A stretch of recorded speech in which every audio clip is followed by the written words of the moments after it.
and I'm joined today by Reba, the grateful cultivator, Saraquoia, she's the breeder of the lemon G, and Sunshine, who's been growing cannabis for 40 years in Humboldt. And we're going to tell Sunshine's story today. Before we get going, I'm going to invite people on Instagram. So just be patient with me for 1 second. I want to try to get people to head over to YouTube or X. So here we go. 1 second, please, ladies. What is up, everybody? This is Gaby Staten Island on the Craft Growers Network. We are going live right now on X and YouTube. And today we are doing Wow, Women of Weed with our special guest, Sunshine Cereceda. Is that how you say your name? Cereceda. Cereceda. She's a cultivator from Humboldt for over 40 years. And we are hosted by Reba, the grateful cultivator, and Saraquoia, who's the breeder of the lemon G. Notso Dog is dropping his kids off, but he will be there shortly. So please head over to YouTube or X and check us out. It's going to be a really good one. Thanks. It's going to be great. And now, share is a reel. Oh my God. It says it's too short. I got to do it again. Sorry, people. Sorry for all those of you in the live. I got to do this one more time. If I don't record it long enough, one, it doesn't accept it. 60 seconds. What is up, everybody? This is Gaby Staten Island at the Craft Growers Network. I got to do this again because the last one wasn't long enough for it to be saved. But we are going live on YouTube and X with Wow, Women of Weed. We've got hosts, the grateful cultivator, Reba, and Saraquoia, who's the breeder of the lemon G. And today, our special guest is Sunshine Cereceda. She's a female cultivator from Humboldt who's been growing cannabis for over 40 years. She's got a great story. I'm super excited about it. I hope you guys are too. So please head over to the Craft Growers Network on YouTube or on X and check it out. And I'm going to leave this running for a minute just so that I make sure that it's long enough. And yeah, so how's everybody doing? Good. Sunshine, I'm excited to see you here today.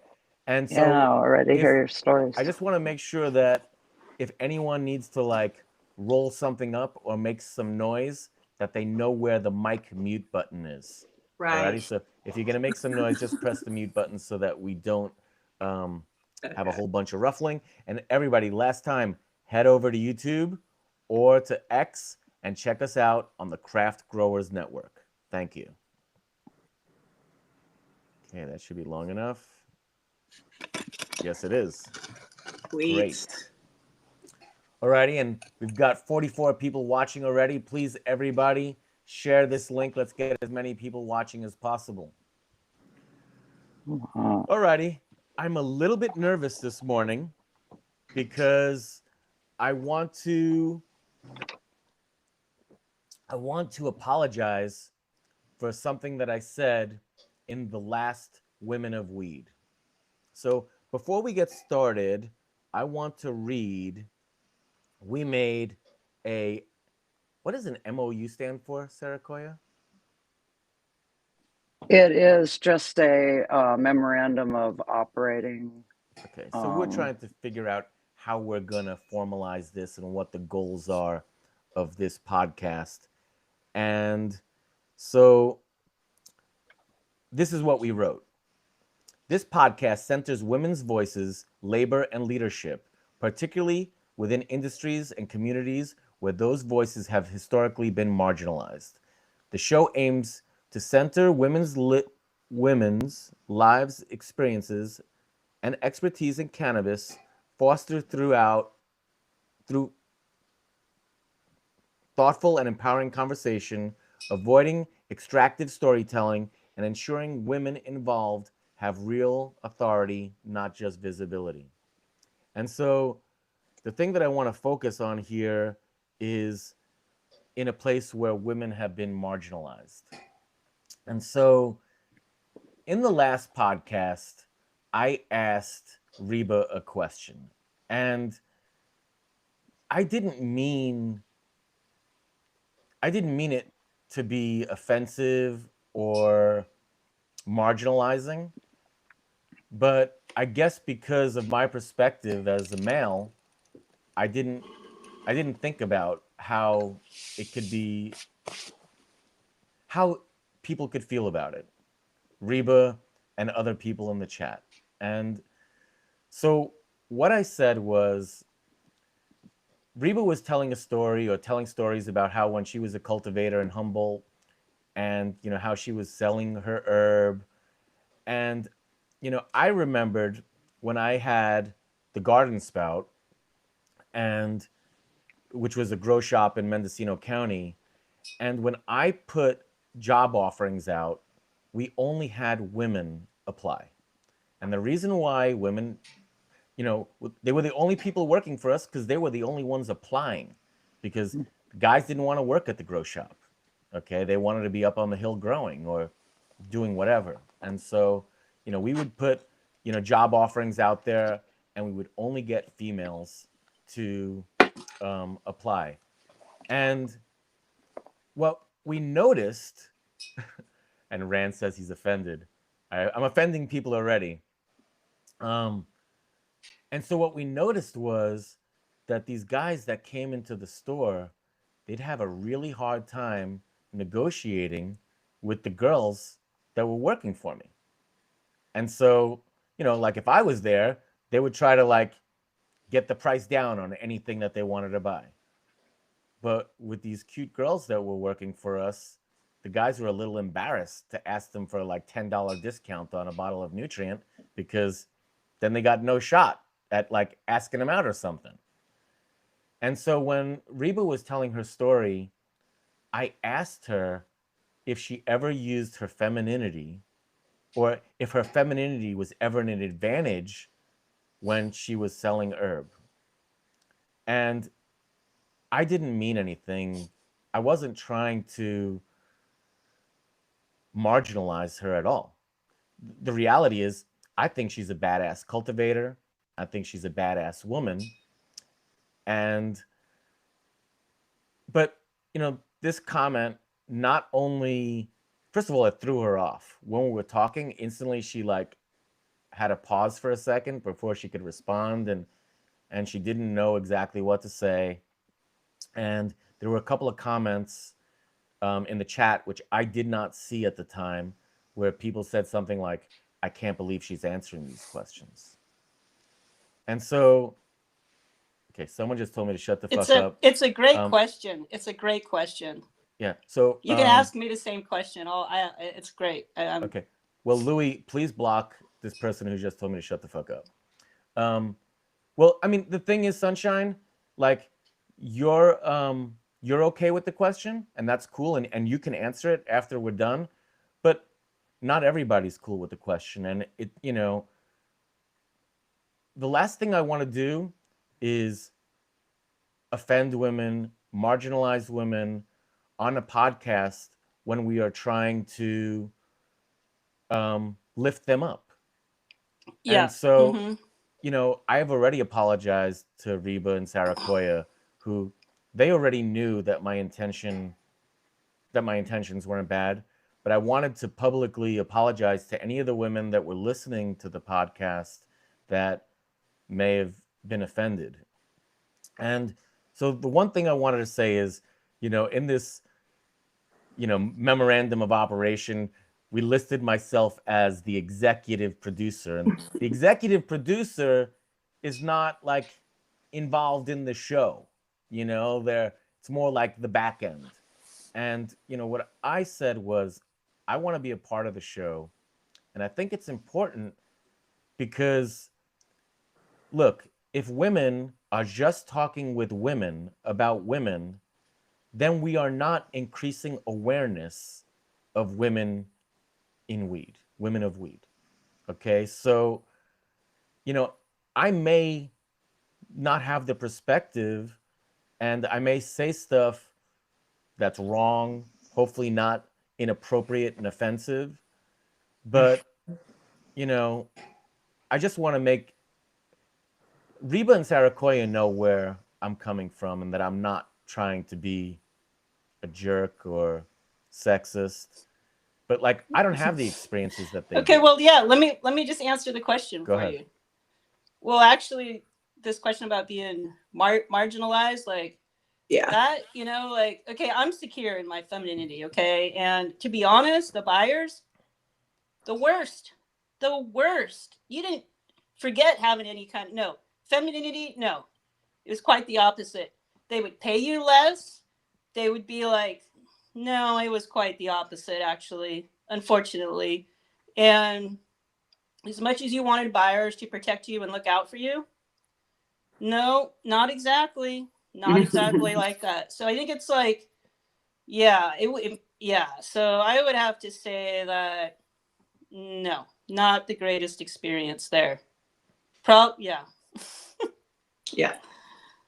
Well, again, I'm gonna apologize one last time. No, you're I hope it's the okay, last inappropriate thing on the podcast just, that I say. let me just help you with this one. Women who are secure in their femininity, this is not an offensive question at all. And in fact, talking about gender is refreshing and wonderful. And like, I'm totally like, let's go. I mean, I'm fine. Ask me any questions you want about like around cannabis and gender. Yeah, that's the beauty of this podcast, because we can have these conversations and like expose each other's biases and but also, share our cannabis stories too. Mhm. Yeah, Yeah, I found that we were more likely, at least me and other women I know that I've talked to be underestimated, based on our gender as far as like 100%. what our skills were.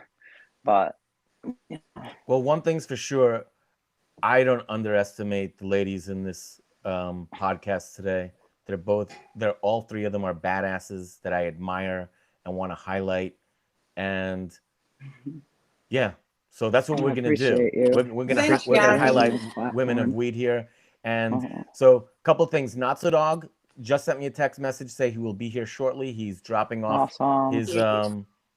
his kids at school, and Notso Dog and I decided that today we are going to get exceptionally high on the podcast. That way, maybe we'll like keep our mouths shut a little bit more, and let Saraquoia and Reba run the show. But with that, I'm gonna say, take it away, ladies. Sweet. Sunshine, welcome to our Yeah. show. You're so Thanks for being available. Yeah, yeah. thanks for having me. Mhm. Yeah. I think that Gabby starts all of these podcasts off with like what led you to cannabis, Yeah. maybe what's your origin story with cannabis? How'd you start out? Well, yeah, my mom, she led me. Cool. Mm. And um, let's see. Yeah, I came up to Humboldt in 1980. And the memory that I really love the most about this is like we drove up, of course, in like a VW van, and I was lying in the back of the van, and we were listening to Peter Tosh's Mystic Man, and I just remember like as we kept going more and more north, the trees were getting taller and taller, and I was like, wow, where are we going? And I was like, it's just anyway, it was a great memory, and Yeah. being a kid, I think I was about 7 at the time, and yeah, and then anyway, it was at that time. There was a little bit of a heyday going on, but not quite. Not quite. People were at that time figuring out how to grow sensimilla, and Robert C. Clark's thesis at that time was out and about in the hills, and people were figuring out how to grow their herb seedless and also how to make their own crosses. And there was like, different land races coming in. And so that was kind of getting started up. And people were just like, yeah, figuring it out.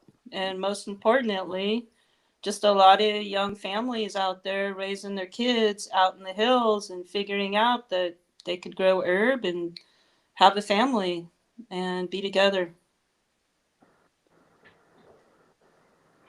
That's cool. It's like the there was like a back to the earth movement, right? That kind of led a bunch of people up to Humboldt at that time. Is that kind of what was going on? Yeah, you could call it that, but you could also call it a like escape from society. Yeah. Yeah. Get me out of here. Get out of Babylon. Absolutely. The impact of like seeing the redwoods for the first time is it stays with you forever, and that awe of seeing those giant trees kind of never goes away, I think.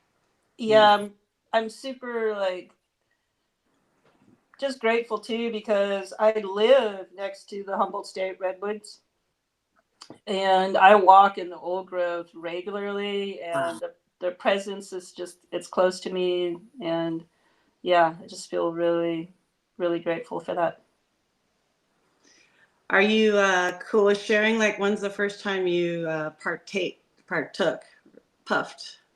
I mean, it's not really that much of a story. It's just when you grow up in it, it's not like you're doing anything rebellious, you know, like it's just kind of like your friends like, oh, here, try a puff of this. And you're like 12 and you're like, man, whatever. I'm not really that into it. But yeah, it was just, I mean, yeah, we were, the cool thing about growing up in Humboldt at that time is that everyone was growing. So when you were a kid within your community, at least within your, at least in Southern Humboldt, you really didn't have to hide from your friends that your parents grew. And so that being able to grow up in that kind of openness, I think was really nice because other kids whose parents were growing and, you know, they weren't in Humboldt and they had to, you know, they couldn't bring friends over and all this and all that. We didn't really have a lot of that going on at the time. And that was in the like 80s. It was even chill like that in Southern Humboldt. Oh yeah. Wow. That's awesome. I mean, I feel like even in the, you know, the peak of the underground cannabis movement in Humboldt, it was still like you had to hide more what you were doing if you lived in Northern Humboldt. You know what I mean? Like Southern Humboldt was always full on cannabis. And like in Northern Humboldt, yes, there was a lot of cannabis, but it was like you could puff out at events, but you still had to be like low key with your kids at school or, you know, things like that. So it was Southern Humboldt always seemed to be like way deeper in with the culture completely. Yeah. Yeah. It's a very unique time in the early 80s to be here. Hey, I'm sorry to interrupt, Sunshine. Excuse me. Reba, please make sure you're centered on the screen. Move over just a little bit. But that way? Yeah. Thank you. Okay. So, how long have you been cultivating down by the river? Do you use the same spots all the time or do you rotate where you grow at?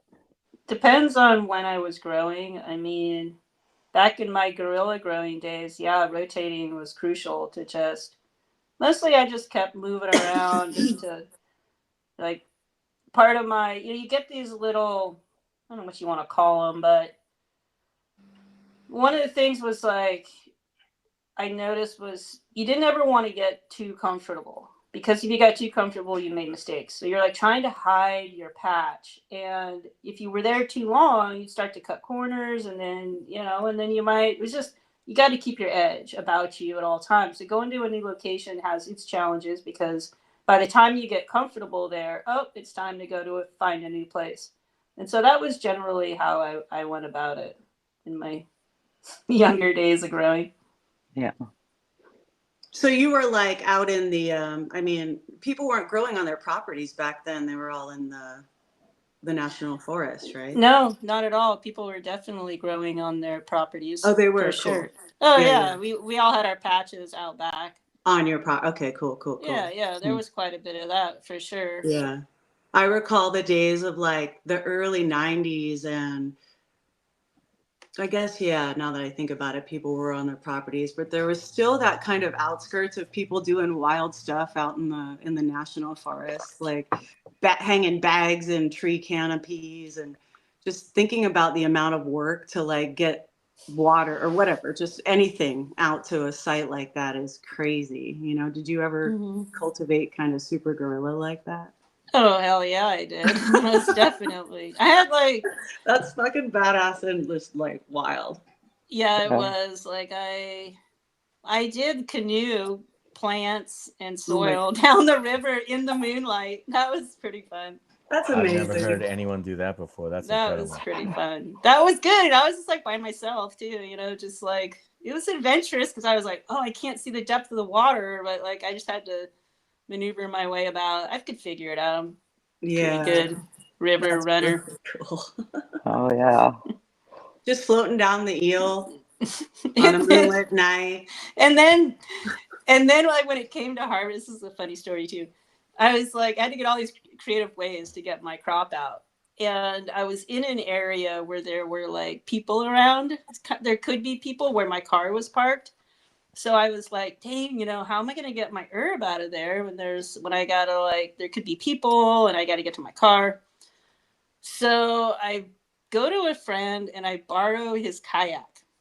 And I use the kayak, which is great for putting your plants in and all your fresh weed because it's pointed. So you can like drag, you could like lower that thing up and down cliff sides. You can drag it through the brush. Like it was a great way to transport. So Yeah, if you don't fall in the water, well, your stuff don't fall in.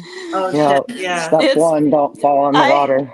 Yeah, you could float your weed across the river, pull it up the sides. Anyway, these kayaks were great for just maneuvering around in the brush and in the bush. So I loaded up my harvest in the kayak and I'm dragging it to my car and someone walks up to me like, "Oh, can I help you?" I'm like, "Oh, this is too funny right now." But anyway, that was just a funny story. Back in the days. It's like, did they just not smell or not care about I don't think the they could smell? smell it. I think I was able to pull it off pretty good. Those skirts on the kayak, they're pretty tight. Like you can make it work pretty good. They knew. You were in No, Humboldt. they did You were in not know. Humboldt. You think so? No, they were just like a tourist. They just didn't know. They were Nice. like thought I was like You had to use all your Jedi skills. Like, oh yeah, I have some of those. you It got was to. fun. I loved it. Never really So- thinking there's weed in that kayak. There's no weed in the kayak. Well, it was cool too because you could put it on top of your car and then you can drive and you feel a little safer. At least it's not like in your car, you know. So anyway, just tricks of the trade.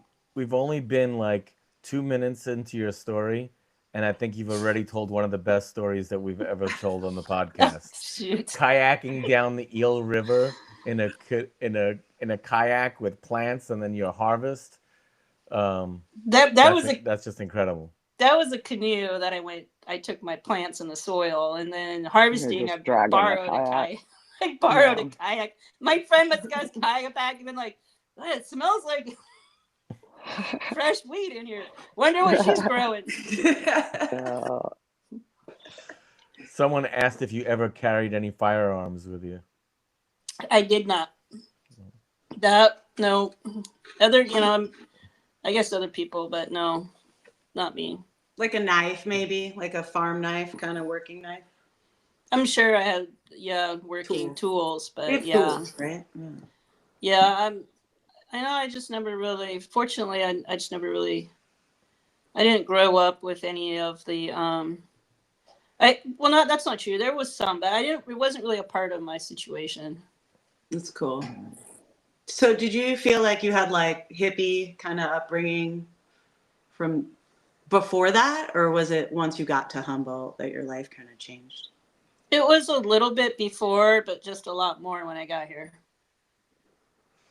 What led you to like getting kind of building your brand and getting more public facing as a cannabis farmer? Like how'd your farm start? You know, like what I know of it is that You do amazing dry farming in southern Humboldt, which is incredibly sustainable, and you have your own genetics that you breed. And I imagine your genetics are great for hash. Yeah, I So I'm got really it. curious about kind of all that stuff. Yeah, there's Yeah, a like, lot. There's definitely a lot there. yeah. I mean, a lot of it for, yeah, the business. I tell you, right now, my whole idea about business has really shifted from when I started. But at that, I guess I would say that one of the things about it is like I was so passionate about what I was doing my whole life, really, and I saw getting a business as a way to like be a professional in my field and to have transparency and to allow that transparency to help me evolve as a grower. So I really saw it as like this evolutionary step. And I and I had like about 10 years of wine brokering, and so I took all that knowledge with me into, I mean, everything I do is really comes from that 10 years of wine brokering, from like how to make a brand, how to market, how to deal with distributors, how to make a portfolio, just anyway, how, yeah, all of it. You had an advantage, because a lot of people didn't have that knowledge when it went legal. I I did. We all brought different skill sets into this, so that was just the one that I happened to have. I had heard that you were active in your community as far as like making sure that there was room for small cultivators from Humboldt in the legal scene. Um, were you going to some of your city council meetings and doing work, community activism through trying to reform Yeah, your government? I I did, but unfortunately, early on, I kind of got the clue. A couple of things about that. One was early on, it became clear that as a small grower, I would be co-opted for other people's agendas, and that was really a bummer. And that was like, I was like, just get used to it. This is just Mm, what's going to happen all the time. Like, just get used to it. Don't be offended or whatever. So it's like It's a healthy we attitude. it's just we yeah. go out there, we went out there as the small cultivators and did the work for everybody else who's now still there and growing big and making lots of money. But we did a lot of that work, and we didn't get government paychecks to go do it. It was a Right. lot to be on the front lines, and it was a lot to do. And the other part of that is when the other part that I became aware of is when people would come forward with this attitude, this idea of, oh, save the small farmer. I was like, that's just another word for exploitation, honestly. And so you got to just become aware about who you Mm. are, what you stand for, and not be taken advantage of, because um yeah, well, I'm sure we'll talk about just status and greed and everything else that comes along with this business, but yeah. Can you expand Yeah. on that, Yeah, Sunshine? that's been a huge thing with our legalization in Ohio too. So I see everything you're experienced as our kind of a premonition of what could happen here. And that's why, I appreciate the trailblazing that all of you have done. And I'm wanting to hear these cautionary tales so that maybe some of Hmm. us here are better at protecting our interests and not being just absorbed Yeah. by the big cannabis Mm. machine. No. Yeah, unfortunately, the integrity is just completely lost with commercial. Like people that you may have done business with in the so-called black market medical days, you will not want to do business with them licensed.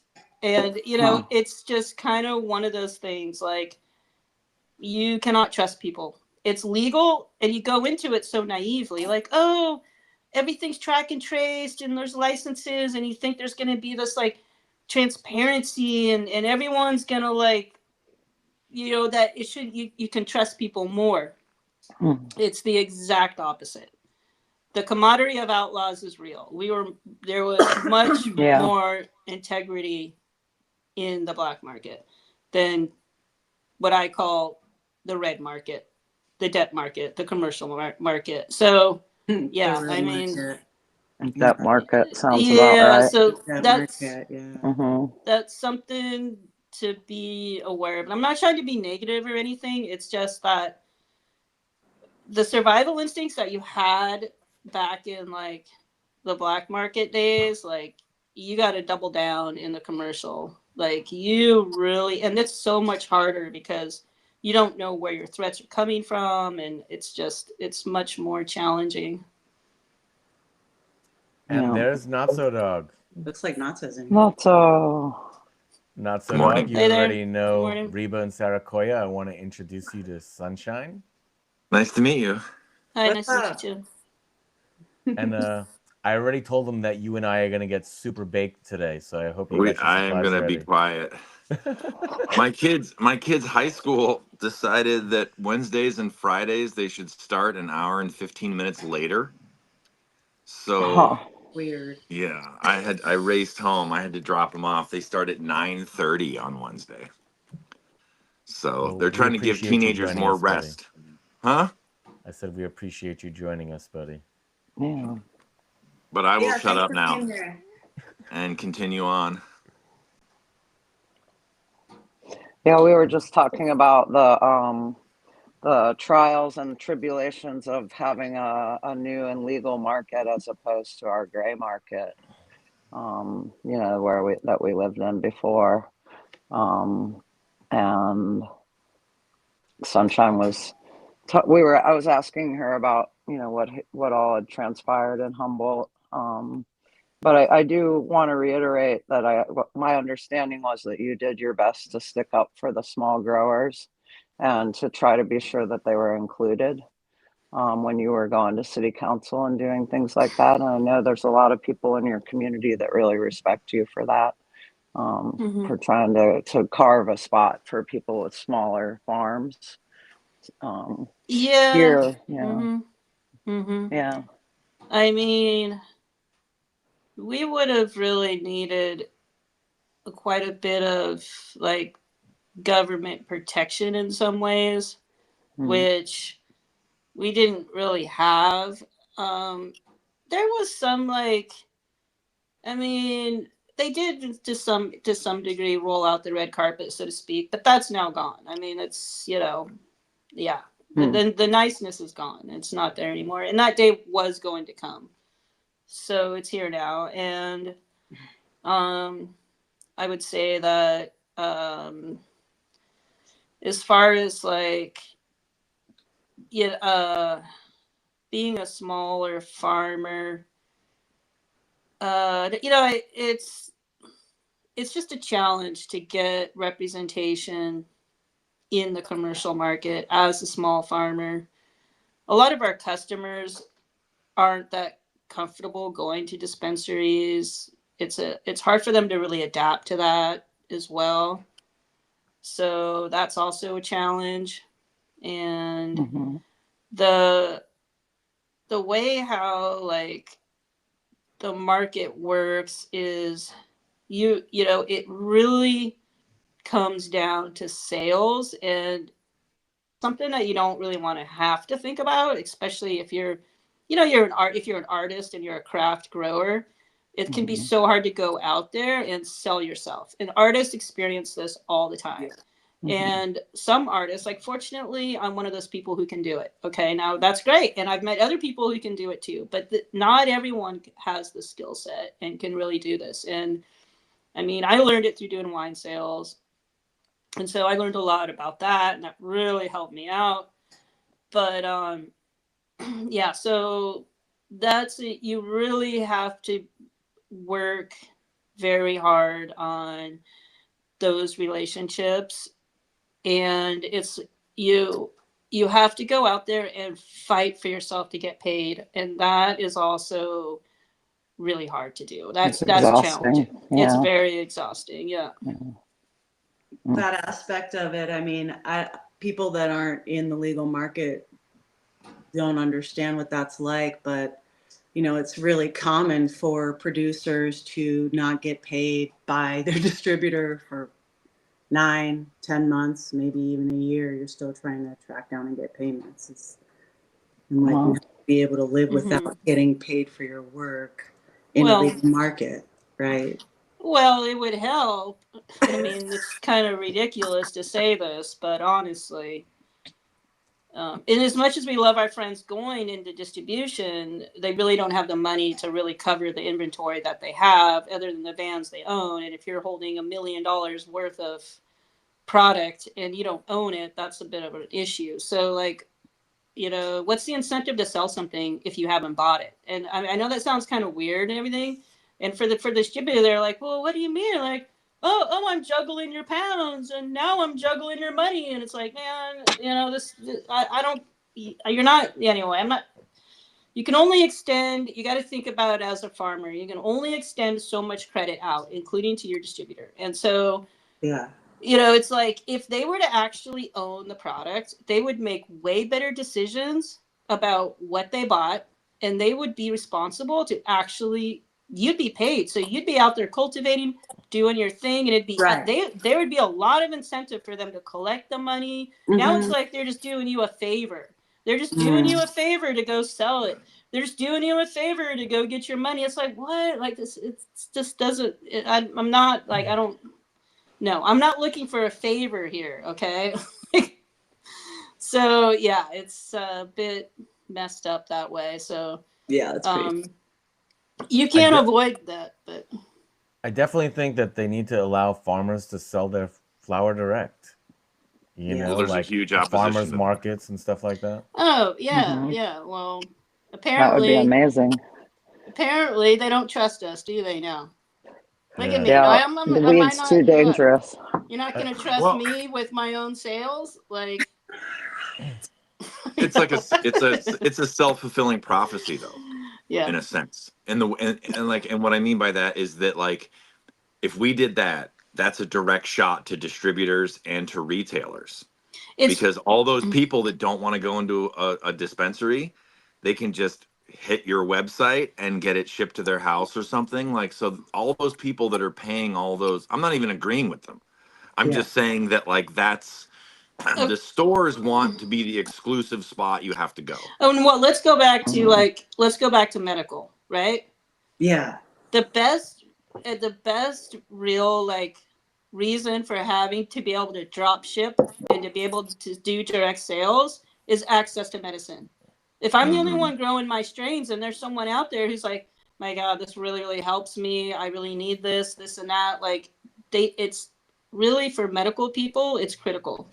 And for, like, as far as, like, the dispensaries, it's not much of a threat, honestly, because even to cultivate those customers and to do the packaging and to do the shipping and all that goes into that, like, you can only really handle doing so much of that anyway as a cottage industry. So it's really not that much of a threat. And there's ways that you could work collaboratively with dispensaries, I believe, in that process. But anyway. One thing I think that all of us went through at some point in our lives is the concept of the double front. And we got out of that, which is like, you know, I give my weed to you, you give it to someone else. I want my weed or my money from you, and you have neither. And we sort of, like, brought that back with the distro dispensary model. You know, where it used to be like, you know, you could either give the product or you could give the money back. And now it's like this, like, it's almost like they base the entire legal system on the cultivators being able to front.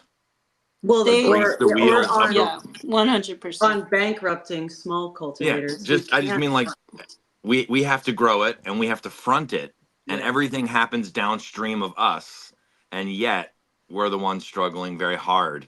We're paying cultivation taxes and all that. So, I mean, it's pretty easy to understand why there's a need for dispensaries, but why distributors?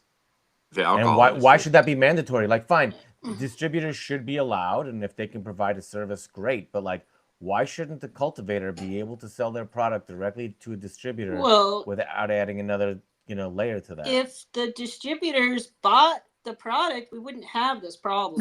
Right? I mean, it's We wouldn't just be that. complaining about it, right? But on the other hand, there'd be fewer distributors, and that could be an issue. So you could end up with more of like a cartel situation with the marketing, and that can become a problem. So like, it depends. Like if you're talking, there's a difference between marketing bulk product and marketing packaged branded product. So Right. if you end up, distributors they can really still, like, even if they're, say you are like, you're branded, you're packaged, and you have a distributor and they're buying your stuff from you, but on the other hand, they're not giving you the best representation. They're not marketing your story. You're handing them marketing materials, but they're not really marketing your story. So they actually are not helping to grow your sales like you want them to. They're more concerned with growing another brand's sales than yours. Yours is, they bought it, but it's still, they're not really working to market you properly. They're gonna, they want to go for a different brand. And so that's also challenging too. And that can put you in a little bit of a situation. So it's not really that easy because, yeah, doing everything is pretty hard. A lot of So you're saying dispensaries. there's value in distributors, is what you're saying. Yeah. The value of, there's lots, okay. So some of the value in distributors is that they can have like, you can get distribution services. So you can have them store your herb, Yeah, but that's nice. you still have to go check the temperature and humidity as the seasons change. You still got to go in there and do your own inventory. You still, you got to do every single step of the way until you get paid. And so you're getting something from it, but if they're not paying you, you still got to follow them all the way along the way. You have to know where your herb is being sold Mm. and all of it. But like, they can offer packaging services, which is really nice, and trimming services, but you still got to be in the trim room to make sure that your quality standards are being followed. And then when it comes to packaging, kind of similar, you want to be there in the room as the owner of the farm to make sure everyone is like on point, because if, as a craft producer, it's really important that you are a part of all these steps along the way. So if your distributor's like an hour away from where you live, it can be challenging to go just like drop in and check in on things. But a distributor is really only as good as their network too. So that's also something to consider in like in their relationships and who they're with and whatnot. So like, yeah, it's definitely a challenge. But yeah, they can be helpful, but you can also, their transportation is great. Like you can go out there and you can go out there all day and make sales. You can be on the phone in the morning calling up every bulk buyer around, and you can make sales that way. And then you use the distributor for your transportation. Yeah. And so you can, yeah, So it's, they're you like can I keep it I more. drivers. guess there's value there's value in a distributor, but I'm sure you agree that you should be able to sell direct to um, Sell dispensaries as well, right? Maybe I should say. you can absolutely do direct. You can sell to retailers. In fact, I recommend it because That's cool. you're the one who's going to go in there and tell your story. You have your packaged product and you can build those relationships. So it's the same thing. You go in there, you're sampling, you're showing them your product. They're going to, they're going to want to kick the sales tax down to you, and you're going to be like, look, man, I'm done paying my taxes. Come on now. You know what I mean? Mm, They're going to dock off. You're going to pay all the taxes as the farmer because everyone's going to kick wow. the can down to you. So just be prepared for that. You just watch them. They get out their calculator. Oh, they start doing their calculation. You're like, what are you doing? Mm, What? You want to share the tax with me? What, you want to like want me to carry that tax burden? Come on now. Like, let's get, it's just, and it's totally normal business. They don't even know they're doing it. I find it totally offensive, but it's just normal business. And it's like, wait a minute, that's not fair. But that's just me. I mean, But you have to anyway. be strong and like not accept that negotiation tactic on your end, right? Like I said it one time, and I knew I was like, I'm done paying my taxes. I'm like, this is the only time I'm going to say this because it's such common practice. It's just funny to even, challenge it. Like, it's just, yeah. One thing that people should know, maybe who are listening that don't, is that cultivators are not legally allowed to drive off their farm with their own product unless they go through and get a separate distribution or transportation license, which is its In California? whole own. So if in California, so if I'm a California cultivator and I have a brand and I have a market and I want to go, like, I need a separate license. It's Wow. only legal on my farm.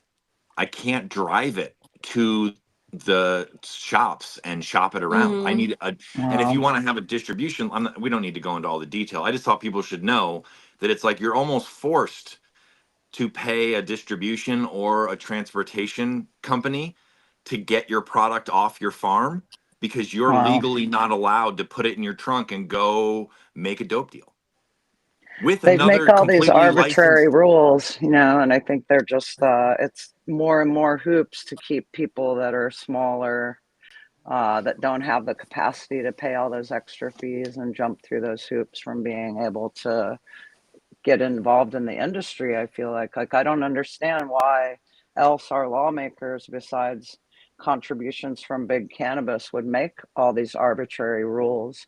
We don't have rules like that for any other agricultural product. The alcohol, I think they modeled it a little bit off the alcohol industry. Yeah. A little bit, which does have distribution, and they do shady things to control which areas get what beer or which alcohols or what have you. And I also think they based a lot in California off like what the black market price or the 215 price was when they made it legal, not realizing that like allowing like the tax per pound, it sounds fine if your pack price is up at a certain level, but when it starts dropping into like, I mean, there's a lot of people where like the tax is equal to the. Yeah. Oh no! In the early, when we had the cultivation tax here, that just cushioned the distributors because oddly enough, that's so funny. The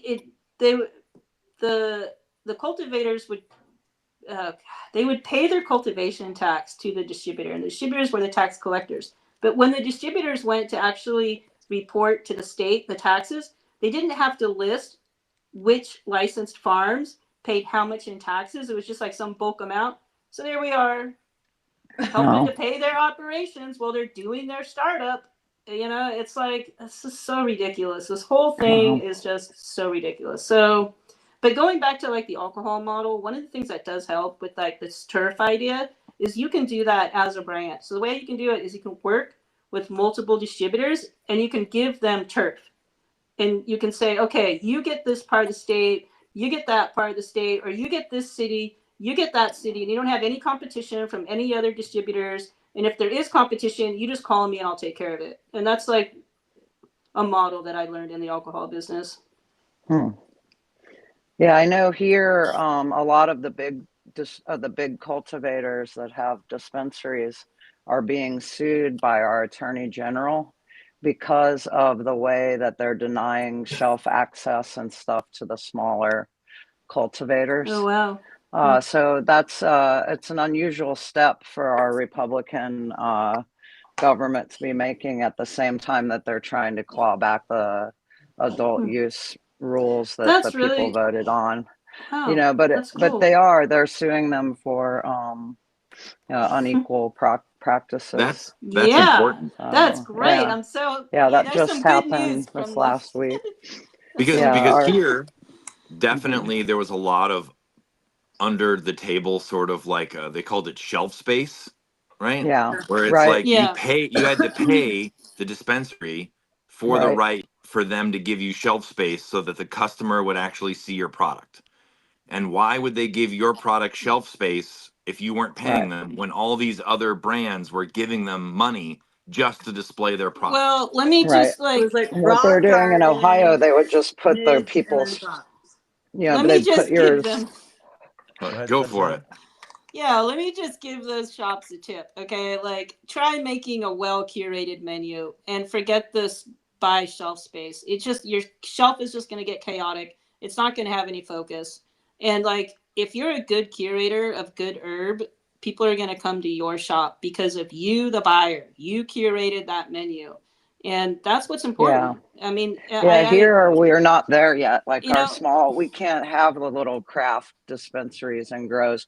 The people voted for them. We voted for 50 new craft grows that would be 5,000 square foot or right. less. But I And mean, we just, voted for new dispensaries. And now our legislature has passed this Senate Bill 56, and they have no mention of all of the social equity grows in it. And it's basically just like, well, we passed the law, but they're ignoring it and they're not going to implement that part of it. well, Yeah, so it's been a lot. There's a lot of struggles going on in Ohio, you know, yeah. and it is like kind of the craft growers and the small operators versus the big operators. And they, in the beginning, they had to give the small operators shelf space. That's like part of the rules for the for being in the dispensaries. But then they did things like puts them down on the very bottom shelf, you know, and never recommend those Exactly. products, only Exactly. recommend their products. So it still isn't by any means a fair, equal playing field here. Well, Yeah, and it's really backwards. it's way backwards, and part of the For what, reason, you know, fair yeah. commerce should not be like this, you know. Well, I mean, it also just like take it a step further, or not even so much about like what's fair, but like just sell smarter. Like, for instance, okay, if you have a shop owner and they have curated a menu, okay, and that menu is a good menu, which includes craft, small farmers, okay. Now, the problem with this whole industry across the board is no one has any confidence. There is no confidence, okay? And this is why everything is messed up as it is. Because everyone's insecurities, and when there's insecurities and lack of confidence, there's control issues. And this is just life, okay? Just whatever. Okay, passive aggressive, okay, whatever. So everyone's like, control, because I'm too scared. I don't know what I'm doing, so I got to control everything. All right, this classic behavior. And so what happens at the shop level is that these shops are just, well, we want the brands to sell themselves.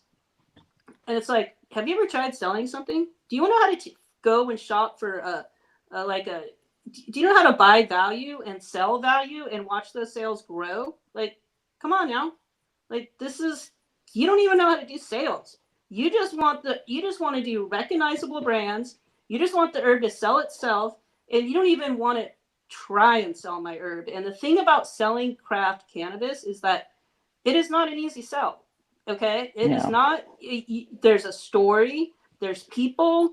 There's tech. There's terroir. There's a whole way to sell craft, which I personally, I love selling craft. I think it's great. Okay, but the people there behind the counters, they don't always have the experience to understand what it takes to sell craft. But once you get brand loyalty, you can get brand loyalty, and you can have people come and want to try not just one strain from that farm, but every one they offer.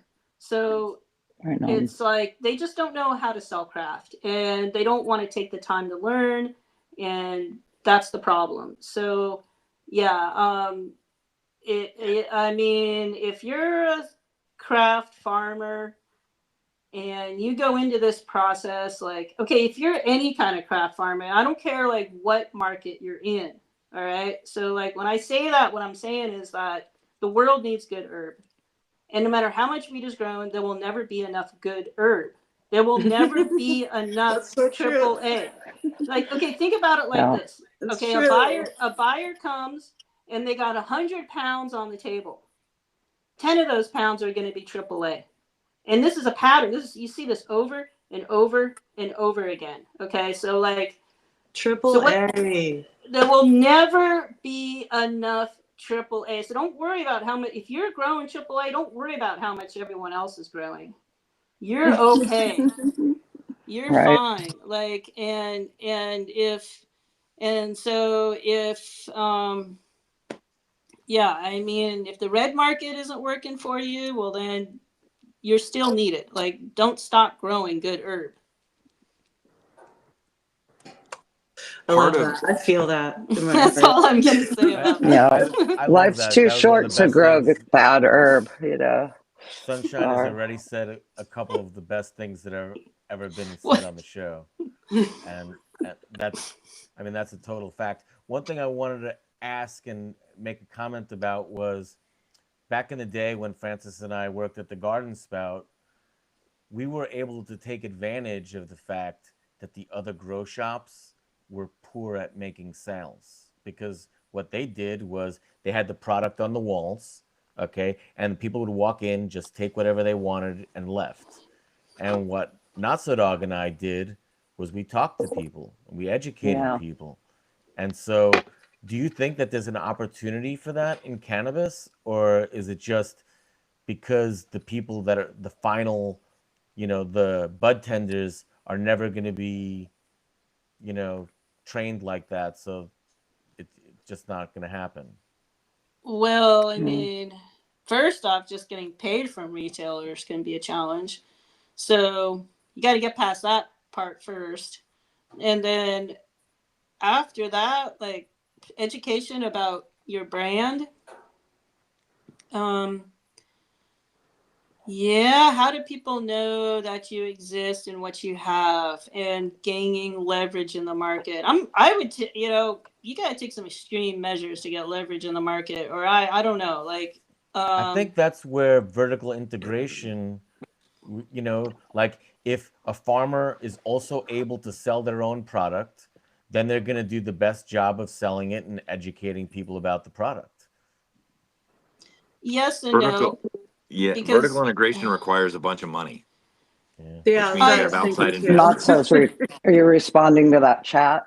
well, Yeah. I can't. you, one of the things about like sales is people tend to think about, oh, digital, the internet, social media, this and that, but you know what, it's still the same old way of doing it. It's FaceTime. So once a retailer is buying your product, it's important that if you show up to those accounts weekly, you will get paid more and you will make more sales. It's just that simple. Okay, that's weekly. If you show up every 2 weeks, you're doing pretty good, not too bad. If you're showing up monthly, you're getting paid occasionally with some slow sales. And so it's that kind of like, you got You to need have, sales. You need like a You got to be sales team. present. You have to pay well, people to do not sales for you, right? Can you people you afford that? can't afford that as a Yeah, you small can't afford farmer. that. You can't Yeah. afford Mm. that. But So that's what's like needed really to keep your products being sold, if right? it can, well, every retailer relationship, and they all have different needs, and they don't even necessarily know that you're there to actually serve those needs, but after a while they figure it out and they might like you for it, maybe. So it's like, if you just pound pavement for say like a year, 6 months minimum, but a year, you will develop some good solid relationships, and you make it enough of those that can like keep you going and keep your business alive. I have a question then, because I live in Mendo, which is a little bit more like, it's a little Cool. closer to civilization and a little bit more, but like in Humboldt, I mean, most of my friends that lived in Humboldt, like where the areas where you grew were sort of like off the beaten path. And Mm-hmm. so pounding the pavement, if you live out Panther Gap or you live Yeah. in Dinsmore or you Yeah. live out You Island can't do it. Mountain or something like that, and all of a sudden you're supposed to be a cultivator, but you're spending all this time and it's $5 a gallon in gasoline in your truck and you're running around all of NorCal trying to beg Wow. people to pay you for weed. And then you're trying to make sure Yeah. that your weed at home is coming out craft so you can actually promote it, but you're not there because you're spending 6 months pounding. It's almost Yeah. like you have to spend that 6 months pounding pavement from like, like as soon as your harvest is processed, it's time to pound pavement till spring. Well, like Well, one thing that you can do is like samples. So like getting your samples out ahead can also be helpful. So even before you ask for the sales, just saying, hey, this is who I am and this is what I got. And like it can take a lot just to even get them to focus on you. And so you may have to give away a fair amount of samples to even get their attention. And you can plan this strategically, but you would have to plan it strategically to be able to really do what's necessary to get yourself out there. And knowing, just having that, like I have that experience with sales, so I kind of know how to go at it. But I don't really have a lot of experience doing sales in the licensed market with retailers. I have some, but not a lot. But I've seen these work. These I know I have this experience with wine, which is kind of somewhat similar. You're selling a story for sure, you know. Yeah. Well, someone asked in Sunshine the definitely chat, has a story. yeah, someone asked how you would define AAA cannabis. Like, How do you what's that top tier? how do you define like the AAA? Yeah.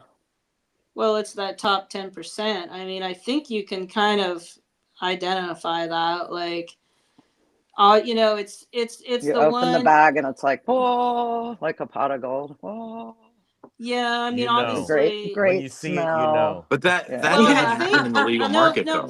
This question is a good question because, like, for an instance, it really depends on who your customer is and what the end,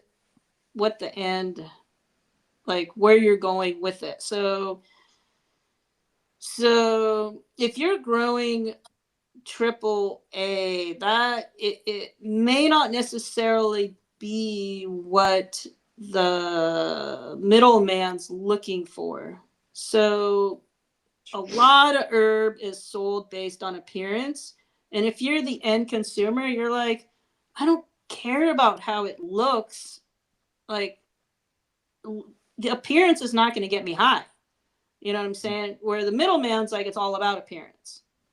And so that becomes an issue in terms of what cultivators choose to grow and this and that. And satisfying appearance is just so ridiculous.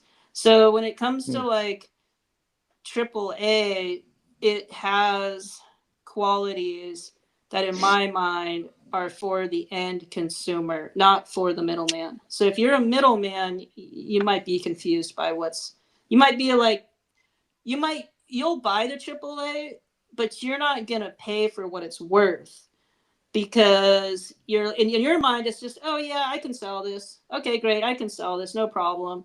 Oh yeah, this is good herb. Yep, keep growing it, keep growing this because it's always going to sell, but you're only getting $1 more for growing like AAA. It's just it's really about goes back to that end consumer. Yeah. Yeah, a The lot of end people don't want consumer, Top AAA. shelf. Yeah. Like, Yeah. I would say like AAA in my mind is a plant has a genetic potential, and then you apply your farming methods to it. Your For farming sure. methods Yeah. provide for 80%, right? And then the genetic potential gives you 80%. Your farming methods is that 20%. And as you get Yeah, up to reaching exactly. that 100% expression of the cannabis in its fullest, most excellentness, it's like exponentially better as you get closer and closer to that. And each plant is a different expression, right? Like you're saying, like not all of them are going to look right. Like some flower in its AAA state is maybe it's like doesn't look so great, right? But it's still like it's Or AAA form, it looks great. It's just not what the middleman's shopping for. Exactly. So it depends It on, looks yeah, fine. is it AAA as a grower or AAA as a buyer or I AAA Yeah. mean, as a Yeah, the if seller? consumer, I think. Yeah. if you think about it from a Yeah. consumer perspective, which is a little bit sad, like when I used to go to Amsterdam in the 90s, the really good shops would have a big like Tupperware of the herb and they would take out a nug with chopsticks you couldn't touch it, but they would at least show it to you and you could like smell it and look at it. And in today's market, the way it is currently is all your herb is trapped behind a Mylar bag or in a jar. And so the marketing part, what you were talking about before of selling your brand, consumers don't really get to like look at the herb. They don't get to see the herb. They don't Yeah. get to like squeeze it and see the texture. They don't get to see if it's overly dry or overly moist or it's got that perfect like, oh, they dried it and cured it really nice. They don't get to Well, see it or touch it. That's So it's how it sort is of in Ohio. so it's Yeah. like Then how are you what's supposed the to art? shop? You know? What's the art Yeah. on the bag? You know? Yeah. Is Yeah. kind of like so that's where that breaks down. The middleman might get to see it, but the packaging has prevented well, consumers. this is the importance of branding, and this is a hard one to get. And it's like, it's really, really critical. It's really important that your brand and your packaging matches the quality and your backstory. A person should look at your brand and go, there's dank in that. I know there's dank in that. And like, how do you create that? So you got to dig deep, both like spiritually, like in every way possible, to create a brand that has that kind of persuasion. The other part of that, and I thought this was really interesting. I can't remember who it was, so I apologize. But I was listening to someone talk about like their craft experience and how they would have notes on who had what when. And when their stuff got a little old, they would go switch it out because they were scared that the consumer would get something that was old. And then it would, and then they would have a bad judgment of the brand because like their weed was 5 months old in a mylar or in a jar or something like that. So it's just changed like the, I don't know, we used to Well,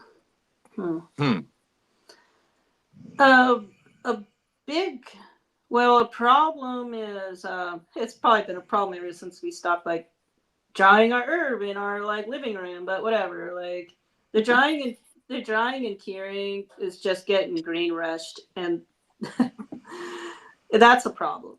That is Yeah, a it is. big problem. That is a big problem. Even for craft cultivators, that's a problem. And yeah, it's a pretty widespread problem. That's we used to have So that's the make or break point for all cultivators, big and small, is the drying and curing, we used to So joke if you messed that up, it was like you broke your nose at the finish line. yeah, it's over. Like you were Yeah. winning the Come race and that you far. tripped and you smacked your face against the track and then you just ruined your weed. I mean, Yeah. the joke.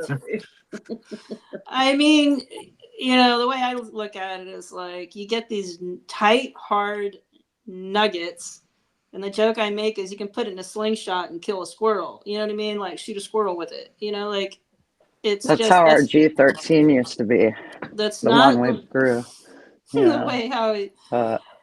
Yeah, it can. I mean, sometimes strains are like that, but Yeah, it that can was also genetic. it Yeah. can also it can be genetics, but can also just be in the drying and curing too. And actually, Oh, yeah. Okay. there's no curing. It's just it's the way it's being dried. So like Mm-hmm. Or you yeah, so there are some strains that are like that, but like it's also the art of drying and curing is like super important and needed, and it's lacking because this is agriculture. So the cut early and rush to market, absolutely, that's what's happening. And there's a lot of issues around that's a big problem. What you were saying 20 minutes ago about like distributors buying product, they would probably be a lot more invested in making sure it was being stored and kept properly If they owned it. if they owned it and they messed up and then they were looking at like brown or too dry or messed up herb that they didn't, if they had some skin in the game in preserving it the right Well, way for sale, it would help. they don't. Okay, yeah, that, but they also need to know how to buy the herb in the first place. So like it's the same thing like when I became a wine buyer, I knew nothing about wine. I came at it quite similar where I didn't have any confidence and I didn't really know how to buy. And I learned it, of course, with the graciousness of winemakers, and barrel tasting helped a lot, but like one of the things about that is being able to identify flaws. And so if you are a buyer and you're buying bulk, that's one thing. And understanding how understanding the flaws and how to identify them and what will happen with age. So for an instance, if you are someone who, like, growers will cut early because of appearance, and they want their herb to have like this brighter color, but in my opinion it's really not ripe until it's lost some of that color. But what happens is that if you cut early, you have that herb has to get consumed right away. It won't cure. So, that's what's part of what's going on. So if you think about like an indoor where you're flipping your crops, you may not want to wait for it to reach full ripeness. If you got your next round of clones ready to go in, you're like, oh my God, I got to get these things in. Oh, I got to get this crop harvested. Like, you might not take that time to really fully ripen it. I wanted to give my take on what AAA is. And it's funny because it used to be AAA and now people be like, I want quads. So, but I think it's different to everyone, and it's a difficult question to answer. So for some people, AAA is going to mean like how it looks. They want the stuff that's like, photo quality, purple and looks like it was coated, with sugar. And other people, it may be just the high. For me, if it isn't loud, it can't be AAA. That's like the first thing. Like, no matter how pretty it is, if when you open up the bag, if it doesn't punch you in the face, then it can't be AAA. And then after that comes the high. The appearance is like nowhere really near the radar for a consumer, right? Like, I don't really care how it looks; just matters how it tastes and smokes in a joint. Mm-hmm. So that's just my take on what AAA means.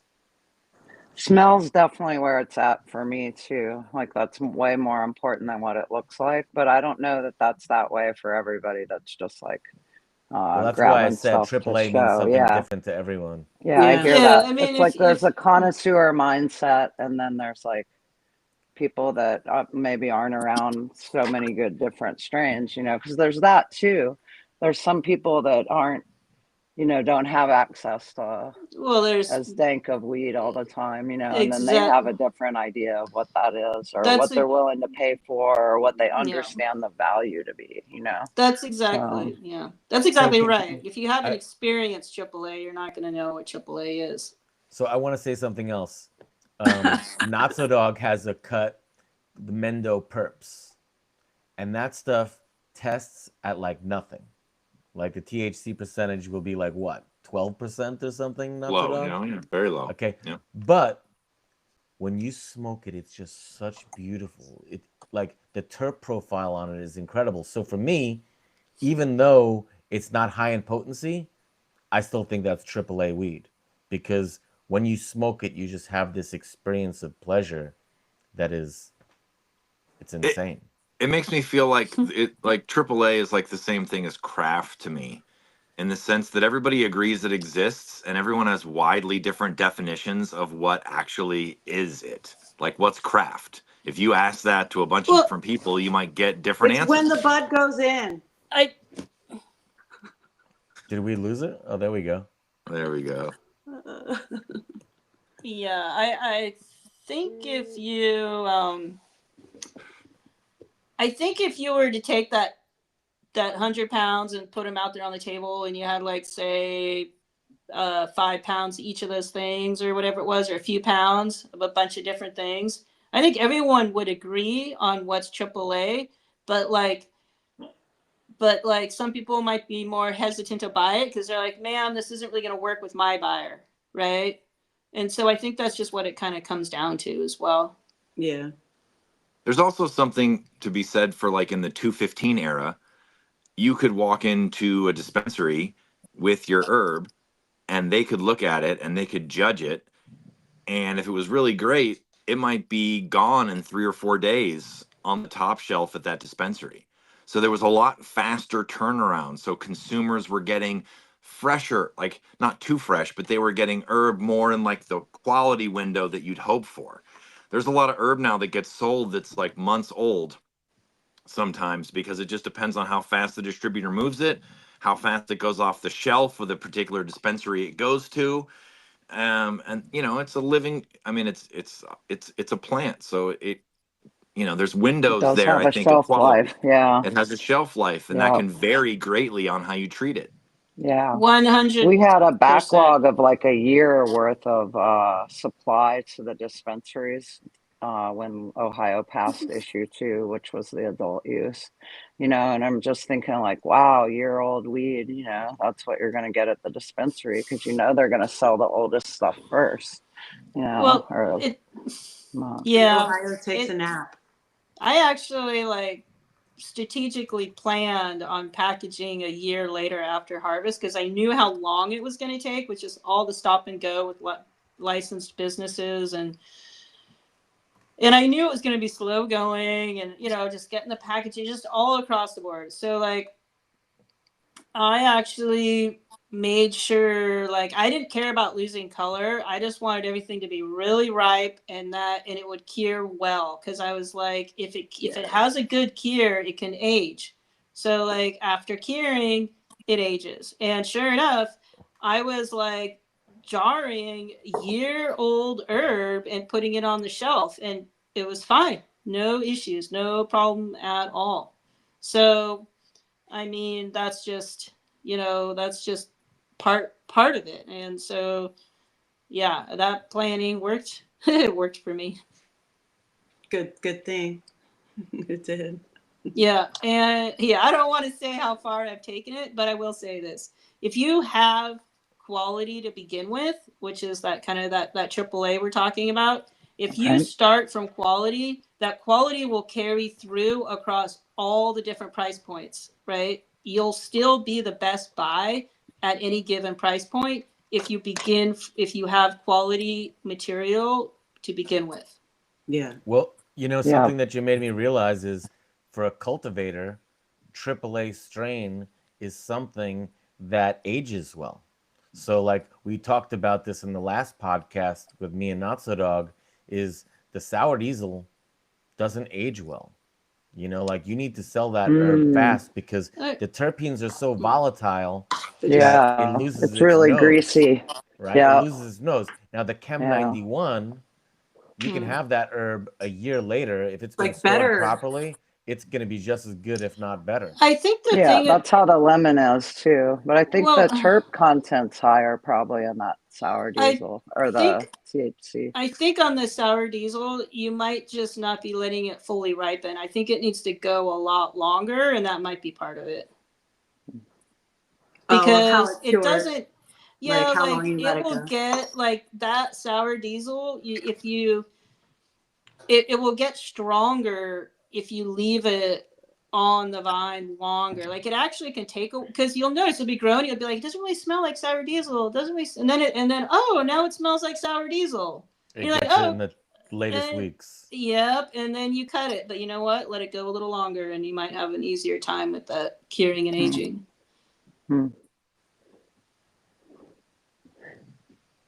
Yeah, the lemon G, I mean, having the fragrant and a unique herb from the beginning is, you know, what Reba was saying earlier. I agree, is like 80% of the start, right? Is starting with good, strong genetics that you know are going to have good flavor and are going to be something that people are interested in, you know. Oh yeah, for sure. And just shout out to all of you that have been holding on to these strains, you know, because it takes a lot to make sure that something's still available. Just somebody still has something somewhere, and being kind enough to share it enough that it's still out there and available to others. Like that Mendo Yeah. Perps. That's awesome. There you go. Yeah. It's a relic. Yeah. Oh, I feel relicish sometimes. Hey, Yeah. can I You're a ask- relic, Just dude. as a human hold being. on. Did Notso Dog just call himself old? I was waiting for him to Definitely. call me old.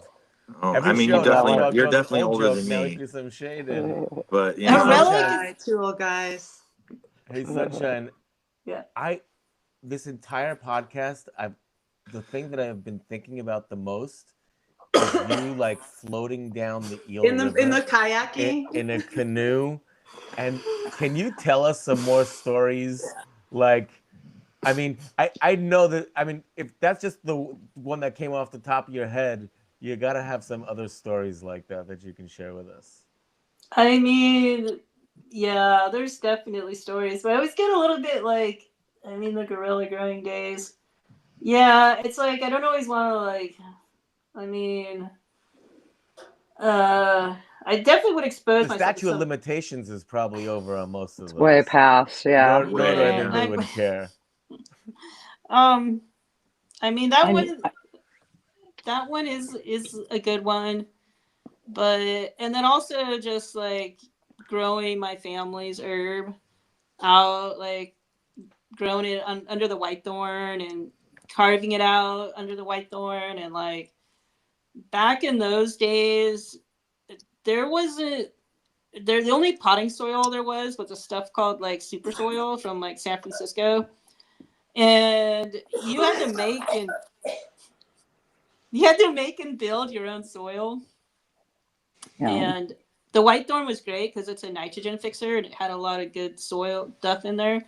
And yeah, there were times with my mom, like, because I would be out there. She was out there saving the ancient redwoods, which is probably why I live by the ancient redwoods now. But I was out there, like, taking care of the family crop and, checking the water lines and setting the rat traps and, doing all this. And one day, like, the helicopters were flying over our place and we were out there with our bags harvesting our weed at the helicopter. And, my mom is great under stress. Like, she would just giggle and laugh. We'd be laughing. And we were like under the littlest little shrub with our backs. And the helicopter kind of stalled out over the river. We're like, oh my God. And we just looked at each other and we're just like laughing. Like, this is just so ridiculous. And we're like out here with this. Anyway.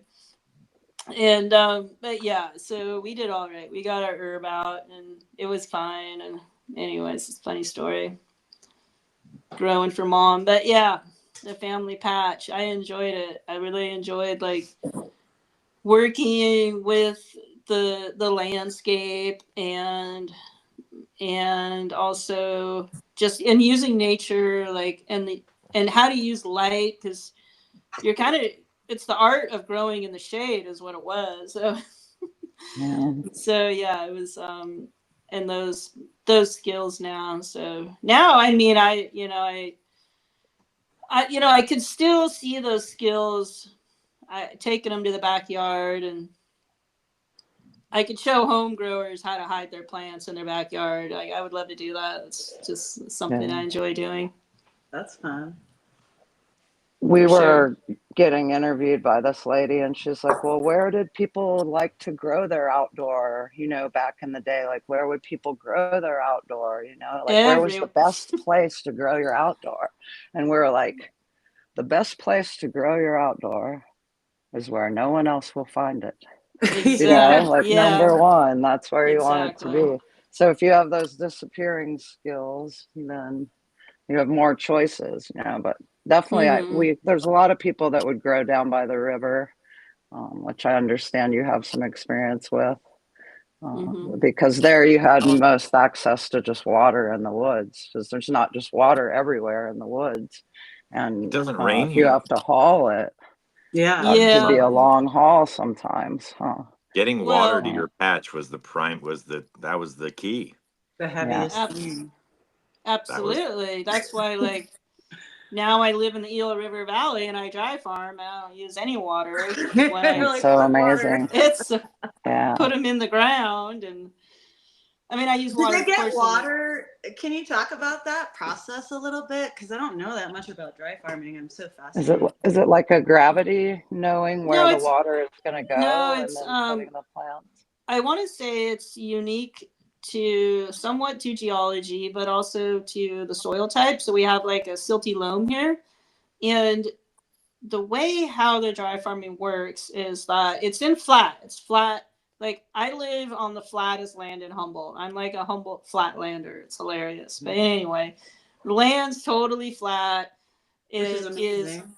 Yep, silt, alluvium, loam, soil. It's like a pillow when you walk on it. It's just like got that little bouncy loam. Nice. You're like, oh yeah, this is great. It's like peat moss, walking on a cloud.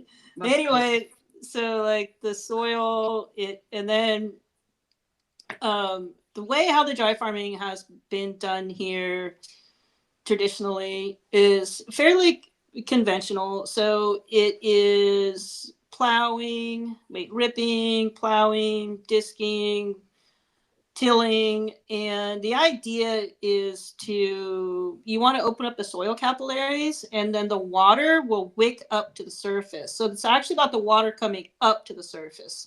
And it will come right up to the surface, 4 inches. You can scrape back the soil and it's wet. Yeah. Oh, my battery is dying faster than I thought. But it says get your charger. I know. I thought I mean, if I don't use my headphones, I can put it back on the charger. I see. Yeah. Do that. Yeah. Okay, I'll do that. So, but actually, what we need you to do Uh-huh. is we need you to log off, and then shut off your headphones, and then log back on. Okay. Okay. So, all right. I'll finish what I'm saying. I'll do that. You guys do a music interlude. We talked about that before. Oh. But yeah, so on the dry farming, you open up the soil capillaries, and then with the tilling, and the water's right up there below the surface, and that's how it's been done here traditionally. But you can develop a hard pan doing that, which is why you have to bring in the ripper. So I'm currently working on a way to kind of like, I'm doing some innovation on the dry farming so that I can do a low till and perhaps even a no till. And I can keep grass growing between. Yeah, I can have grass growing between the rows. So I'm hoping to kind of advance that in some ways. But the dry farming is amazing. It's really cool. Independent. Oh, yeah. It's like independent ladies. Yeah. Like, do they get a little bit girls of water on their own? Do they what? Do they get a little water in the beginning? Like, are they dry from the get-go? Like they get planted, the field is prepared and then you plant and then you're not irrigating. Nope. That's so cool. Yeah. It's really cool. It's really cool. That's why the joke is like, it's like I don't need to like grow more yield. I just need more square footage. Right. So yeah, it's nice that. So when you plant like that, what's your I mean, I guess I'm curious about that too. Does it all live? Do you have a loss percentage? Do you have a range of which you expect a certain amount to die and a certain amount to live? Do they just all grab the water because it's right there, 3-4 inches down, and they're fine? They're fine. And they're fine. I mean, I've had issues, but I mean, yeah, this year I had some issues, but like generally speaking, yeah, it's amazing to watch them. They look like they're dying, and then they just turn green and beautiful, the most beautiful green you've ever seen because it's all balanced and nice. You're not there's less interference from you as the farmer. Now you're letting nature do its part, and you're seeing and observing just the beauty of what nature can do with less interference on your part. And do you not have to water it all the way through harvest? Oh yeah, no watering. It's dry farming. Well, the thing, I mean, I understand. Like to me, dry farming is like water as little as you can. Well, I never think of that as like zero. And in California, it's so dry. I mean, I guess just not where you are. Well, watering is really an addiction for the plant, if you want to think about it. So really, you're just enabling when you water.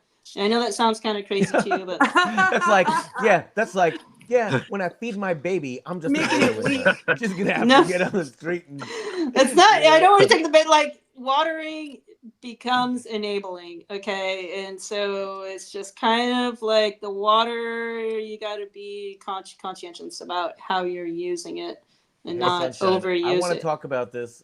I want to talk about this extensively. Mhm. So I want you to please just disconnect real quick. Okay, Shut off your headphones, and then we continue this with your phone charging, because I get the sorry feeling about that that. I have a lot I want to ask, and I think we could talk about dry All farming right. for a minute. Okay, All sorry right. about that. I No, thought don't be sorry. Don't my be sorry. I got Thank you. an old phone and its It's all battery good. does not last We're long. not accepting your apology. All Just right. bye. Thank you. Thanks for your patience. Thanks, No everyone. worries. I'll be back in Yeah. a No minute. Thank you. worries. Yeah, set up. Well, Um, Humboldt is All right, I'm like checking such out. a nice Checking out. forest area there, you know. And so it sounds like that with the description of the geology and the surface there, you know, with her describing it as like spongy earth, I'm It's like thinking not about like compact. peat, Yeah. right? Peat Runoff. bog, basically.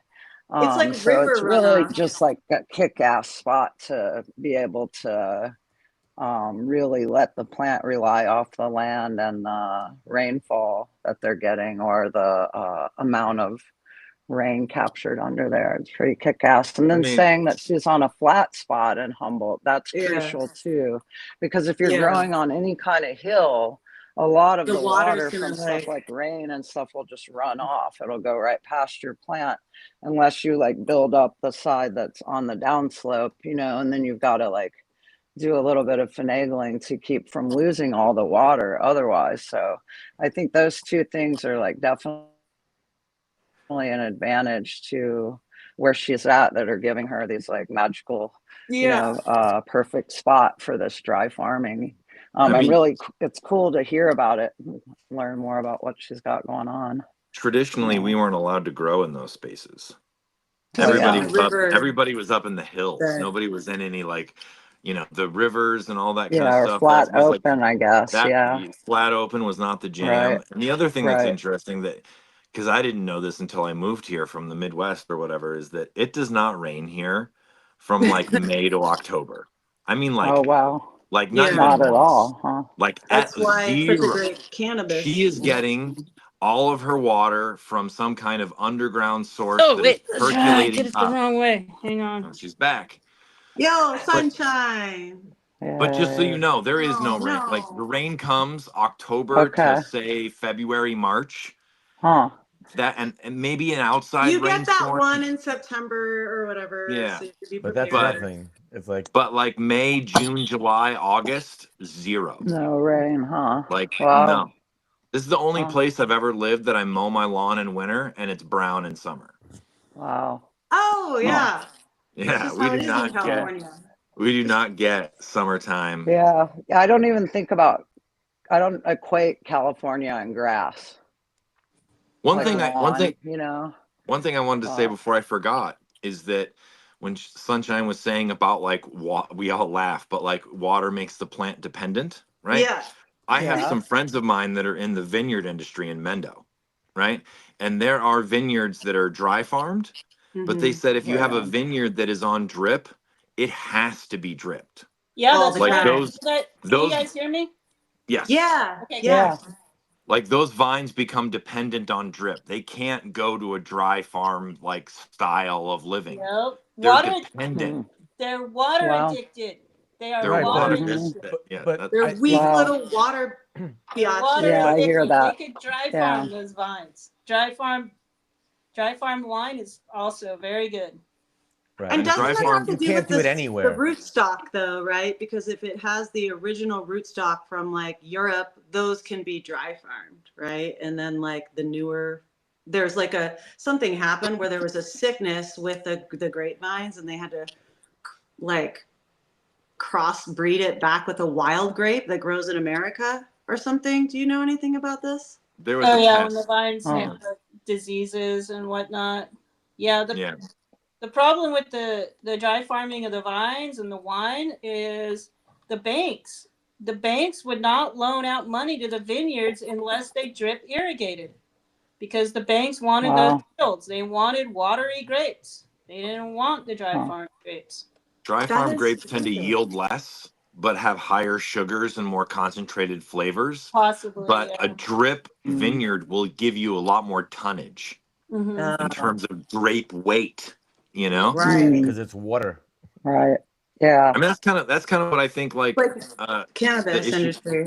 with cannabis, where it's like, they're like, okay, I could grow amazing indoor if I got 1.5 pounds of light.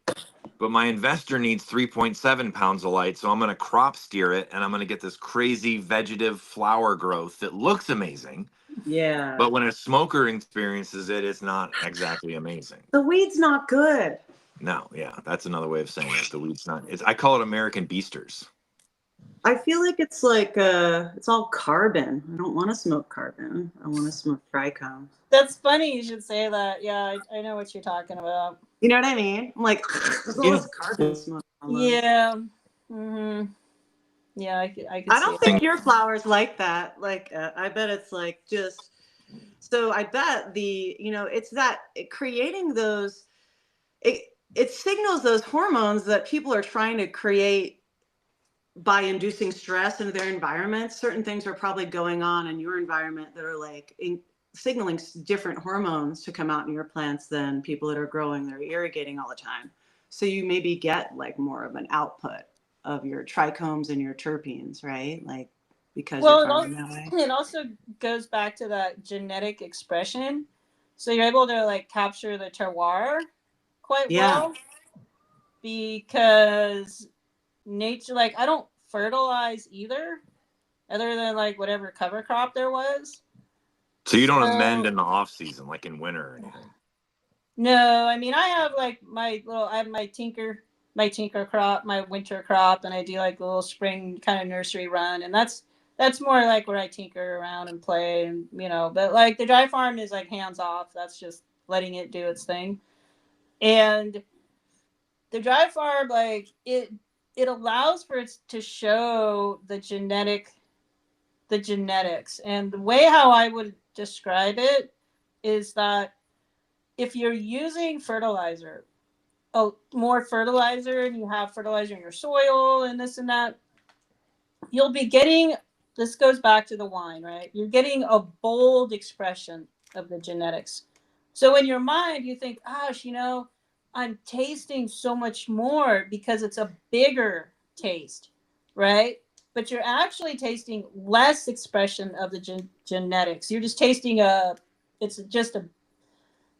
but it's a bigger flavor, right? Where like with the dry farm, I think you're getting more complexity, but that complexity is not loud, right? Right. You're getting a bigger expression of the terpenes and the flavor profile overall, but it's not so loud, it's not so bold, it's more complex. And what's nice too about the dry farm, clean finish every time. It's like, I just brushed my teeth. Like it's squeaky clean finish. Nice. And a long lingering finish, which might have something to do with like enzymes, I would think. But yeah.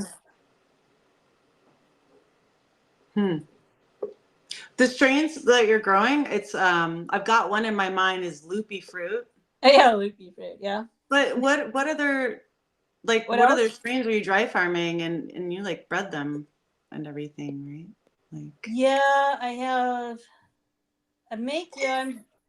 I'm do my genetics, like one of like the things that I do when I'm working on my genetics is that I want them to all be very distinctive from each other, and I want them to be distinctive from the market as a whole.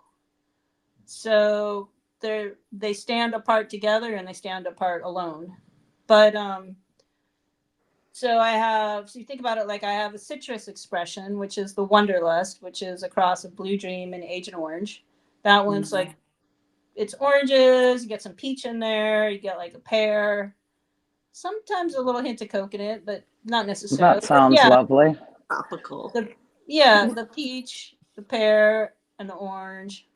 Some of the Blue Dream pininess. And then I have the Redwood Summer, which is, that one tastes like, reminds me, it's like fresh, when you cut fresh lumber and it has like that sweet smell to it. It's like Yeah, that sweet smell of fresh cut lumber and maybe like a Mexican sweetbread. that's cool. I like that. And then I like those terps. yeah, it's good. And then I have the uh, Delphina, which is a cross of like a purple nopal and something that we called NorCal diesel, but it wasn't really diesel. It was anyway. Oh, that's a story. But With- yeah, the Delphinas, that one smells like fresh ground coriander. Uh, Whoa. yeah, a lot like coriander actually. It's pretty good. And then Huh. I feel like oh, and then I have my latest one, which is the do re mi. Do re mi. The do re mi is a blueberry banana, Yum. and then I'm working on some other ones. Those sound Yeah, delicious. Oh my gosh, that's like an been. amazing chirp I mean, rainbow. those are the yeah. I mean, then I have other ones that are just kind of like in house still, and just checking them out. A couple of people commenting about your Delphina in the chat. And Yay, then Delphine! Amanda Hug and Kiss 420 says that Agent Orange was gnarly.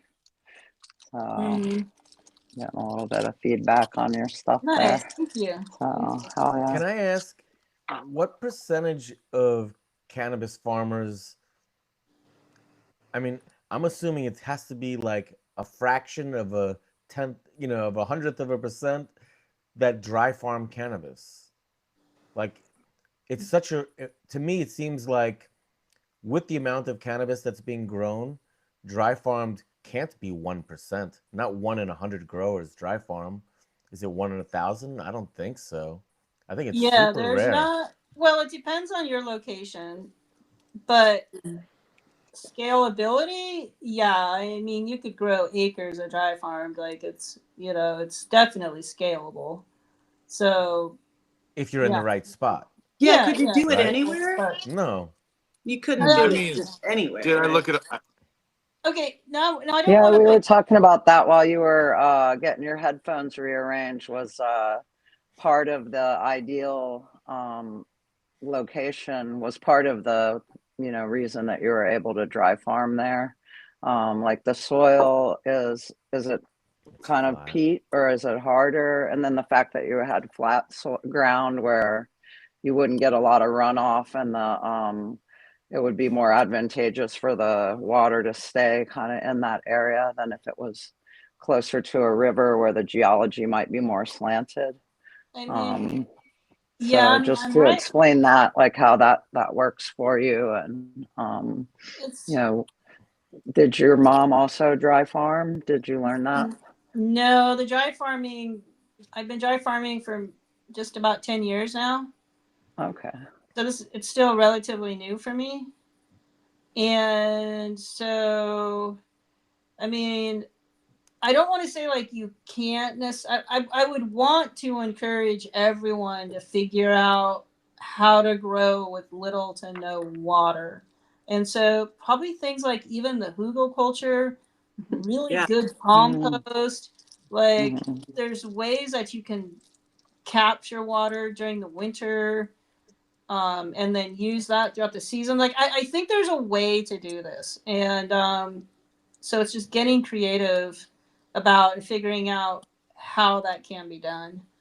And then here, it's it's just the silty loam that is Mm-hmm. amazing. But it's also the geology. Like overall, one of the reasons why growing was able to really take off here in Humboldt back in the day, the way it did with all of our guerrilla growing and our patches and our crops, is that we have a unique hydrology here, and the water's just coming out of the hills. Like there's springs just Great. popping up everywhere. So that's probably actually maybe changed a little bit, but yeah. So that the ability to find water was quite good. So Mm-hmm. is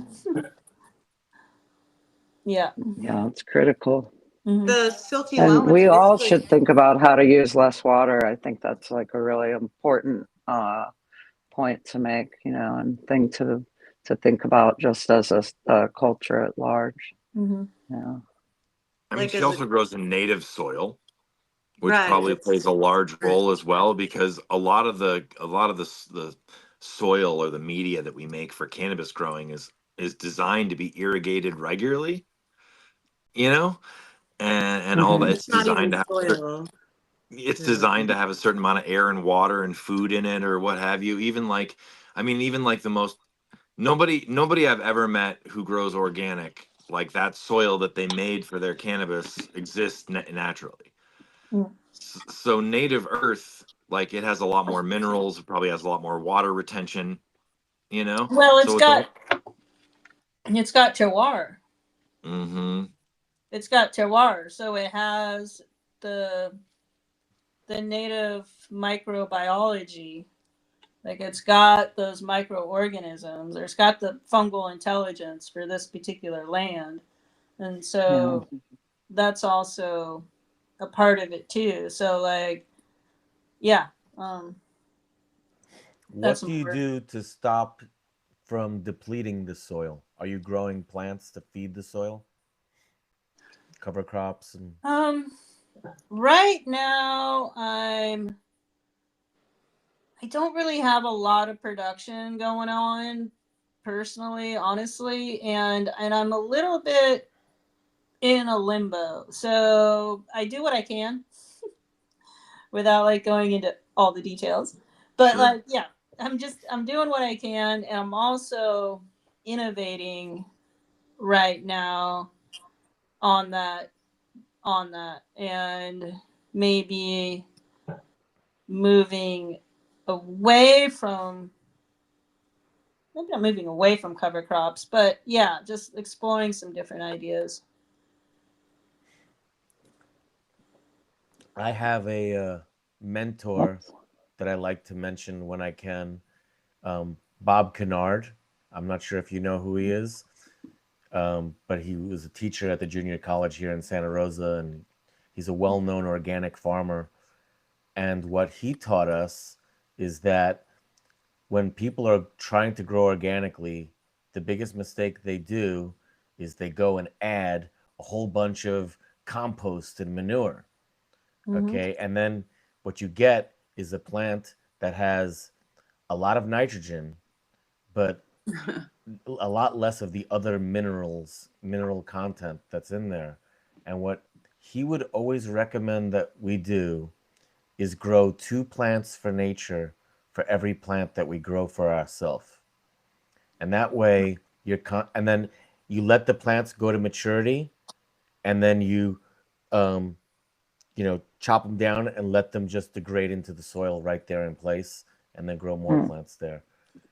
mm, And this way, every year, you're improving the soil instead of constantly, taking away from from the earth. You're always feeding it, and then Well, year after mm, year, you get a better crop.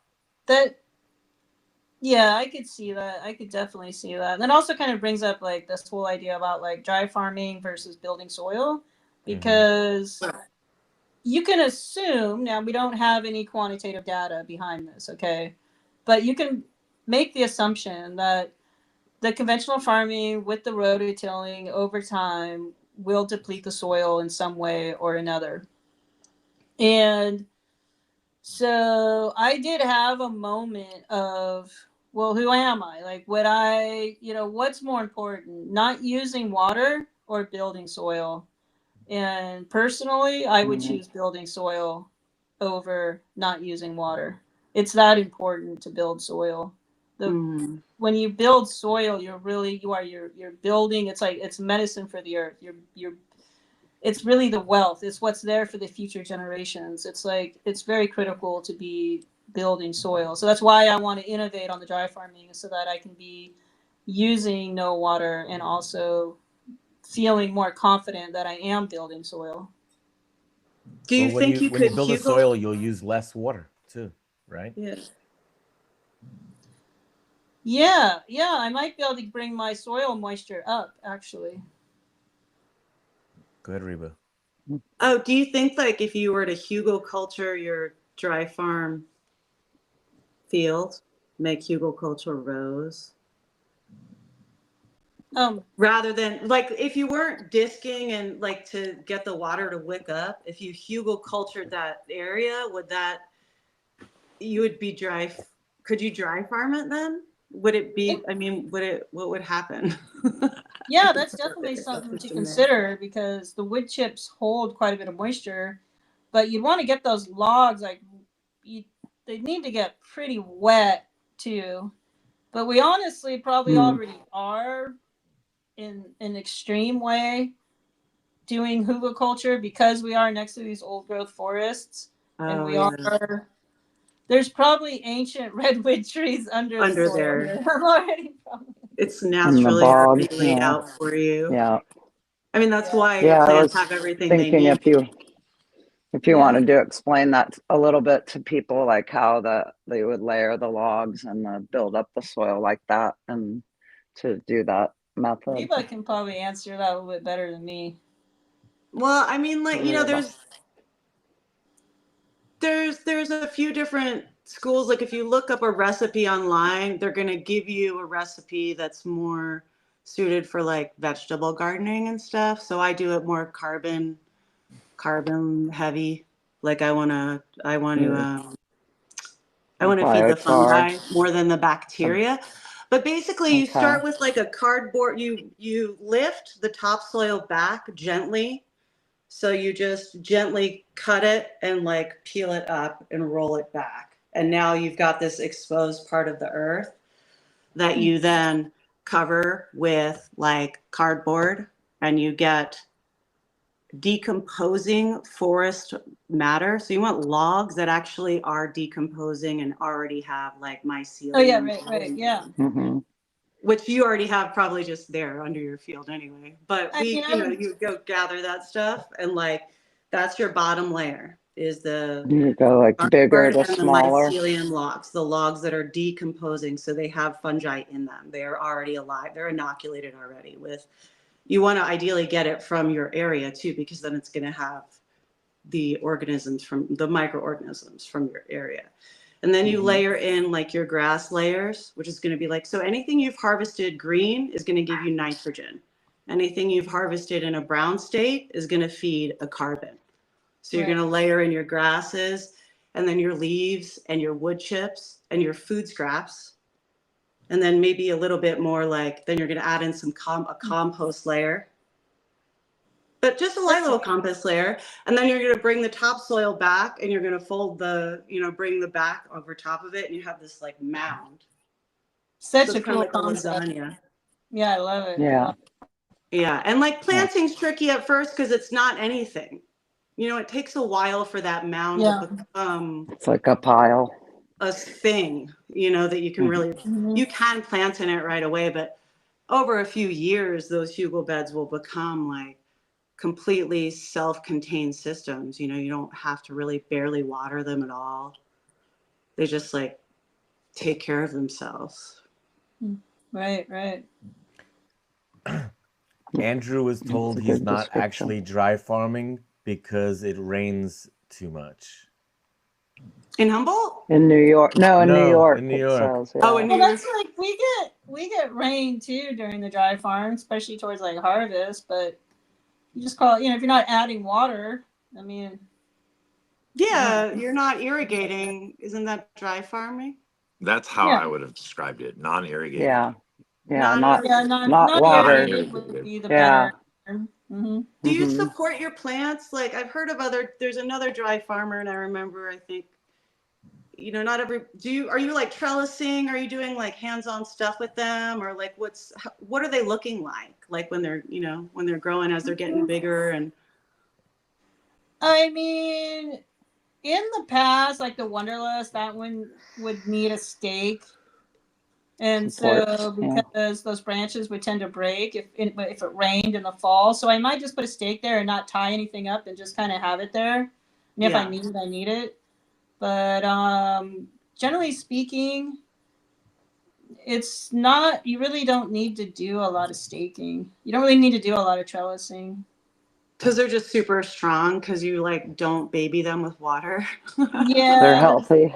Yeah. That's cool. Yeah. And then even if they like break, they're just growing there on the ground or whatever, you know. It's like, Yeah. it That's is what cool. it is, you know. It's really good business model for the legal market, honestly, because it's like low amount of labor you have to put into it comparatively. Well, you know, actually, Or maybe not. yeah. Maybe I'm completely wrong on that. Well, no, it's just like everybody wants to overcomplicate things and then think it's worth more money. And anyway, if you're growing simple, it's like, oh, it must not be that good because you grew it so simply. You know what I mean? It's like, So the price nature gets paid for, nothing. Yeah.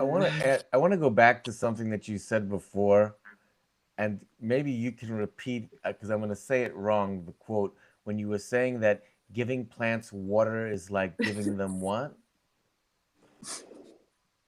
Making them dependent or What'd you something. Oh, say? enabling. You're enabling. Oh You're yeah. You're an enabling them. enabler. Okay. Yeah. So say that again so that no one's interrupting you. Water. Yeah, just water addiction.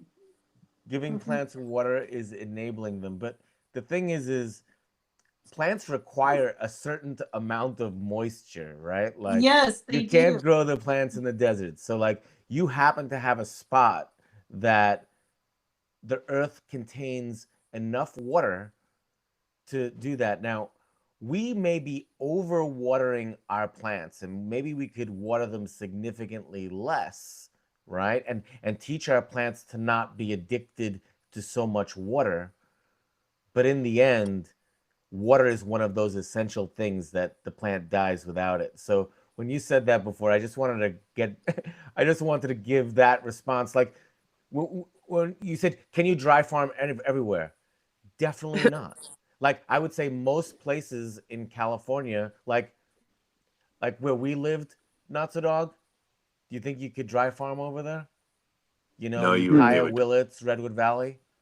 die. There'd be deaths. It gets way too hot there, Too you hot? know, and oh It's yeah, not so much the Yeah, heat, although there's the no hot way. is the heat. So heat's an issue, but really it's that you're No not going to water. be able to like dig down and 4 or 5 inches down. There's enough moisture to support a plant. That's really the issue. It's just dry. You know, a The lot of water table the is not water there. table itself is, you know, I mean, my well at my house here is like 125 feet deep or something like that. And like the places in the hills, like Gabby, where you know, like there's a lot of wells up there that were like 3, 4, 500 feet deep. You know, so you definitely Just to need somewhere produce like where. the tiniest amount of water. Yeah, but I I used to mean, you know know, some old people have better than timers. others.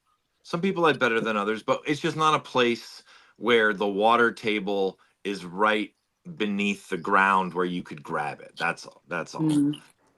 You know. I knew people that would soak corn cobs, so they would like keep all their corn cobs and stuff and soak them over cool. the spring, you know, and then put them in the bottom of their hole with their dead fish or whatever before they That's ever put cool. the plants in there.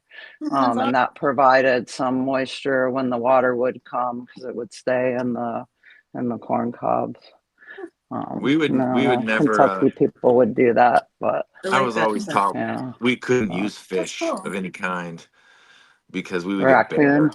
bear. Yeah. Oh, bear. Oh, that's worse They than would just raccoon. smell. They would smell and want the food, and then they're Yeah, they're three, like, four, five hundred give us the pounds. fish. Yeah, They're gonna rip no, through that's your deer bad. fence. They They're will gonna tear mess up that your up whole for sure. patch. They'll Wow. shred Yeah, everything.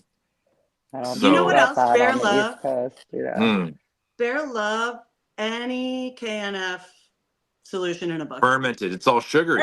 Any of that shit Yeah, they you love. Wow. can't. Yeah.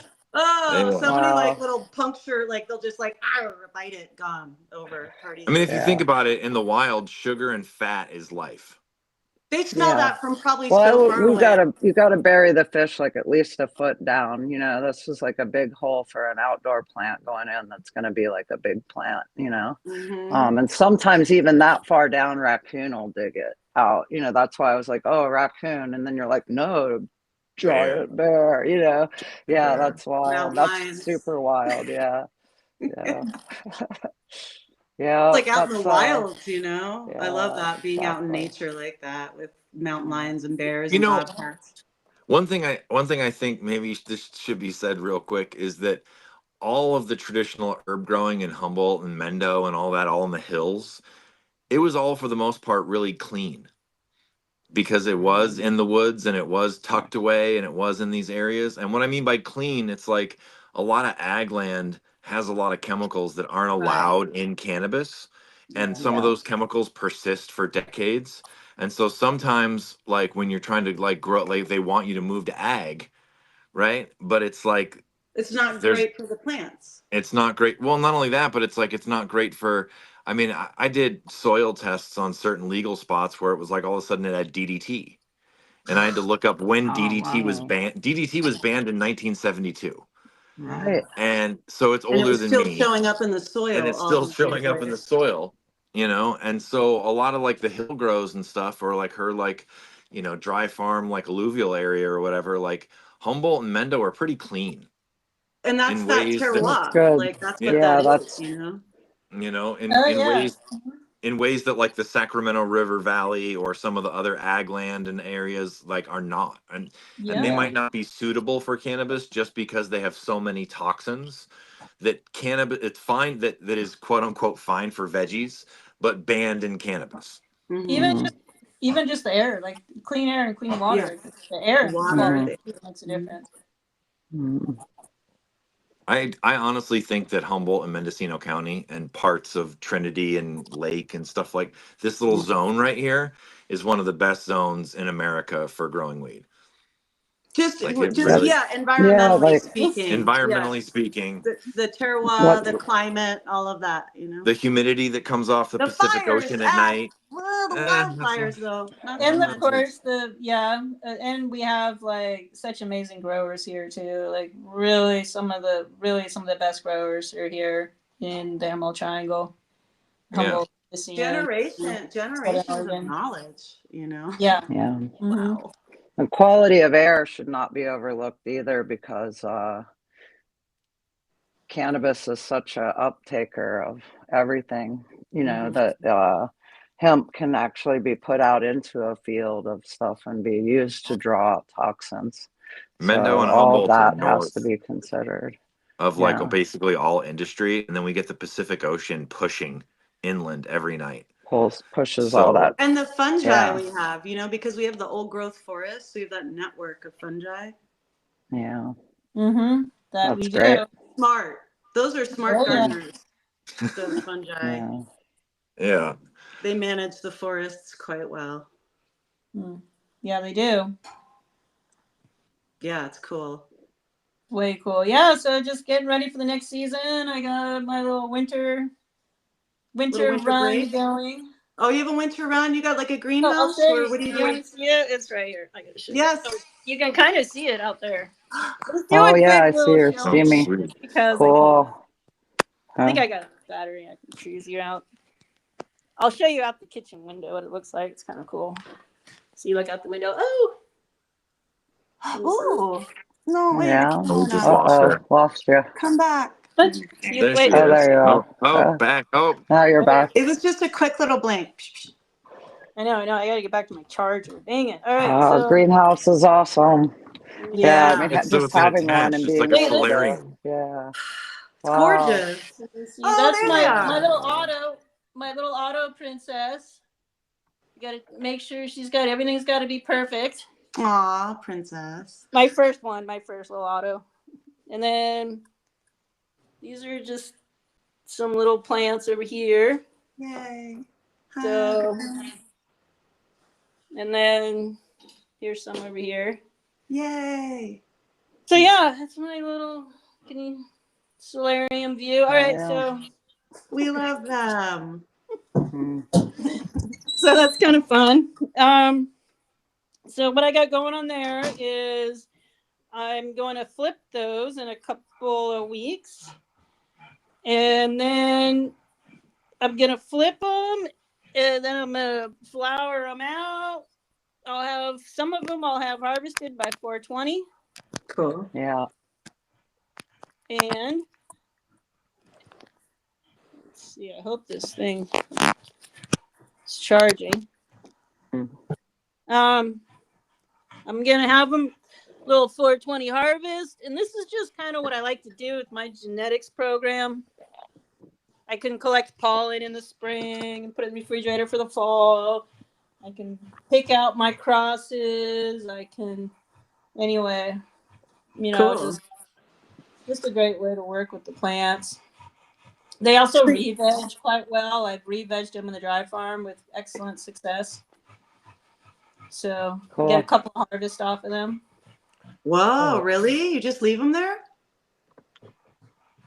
What do you mean by that? Like when you're saying you're re-vegging the dry farm, you're like just leaving the plants in the ground, or you're digging them up and bringing them in? And yeah, vegging? I flower them in pots.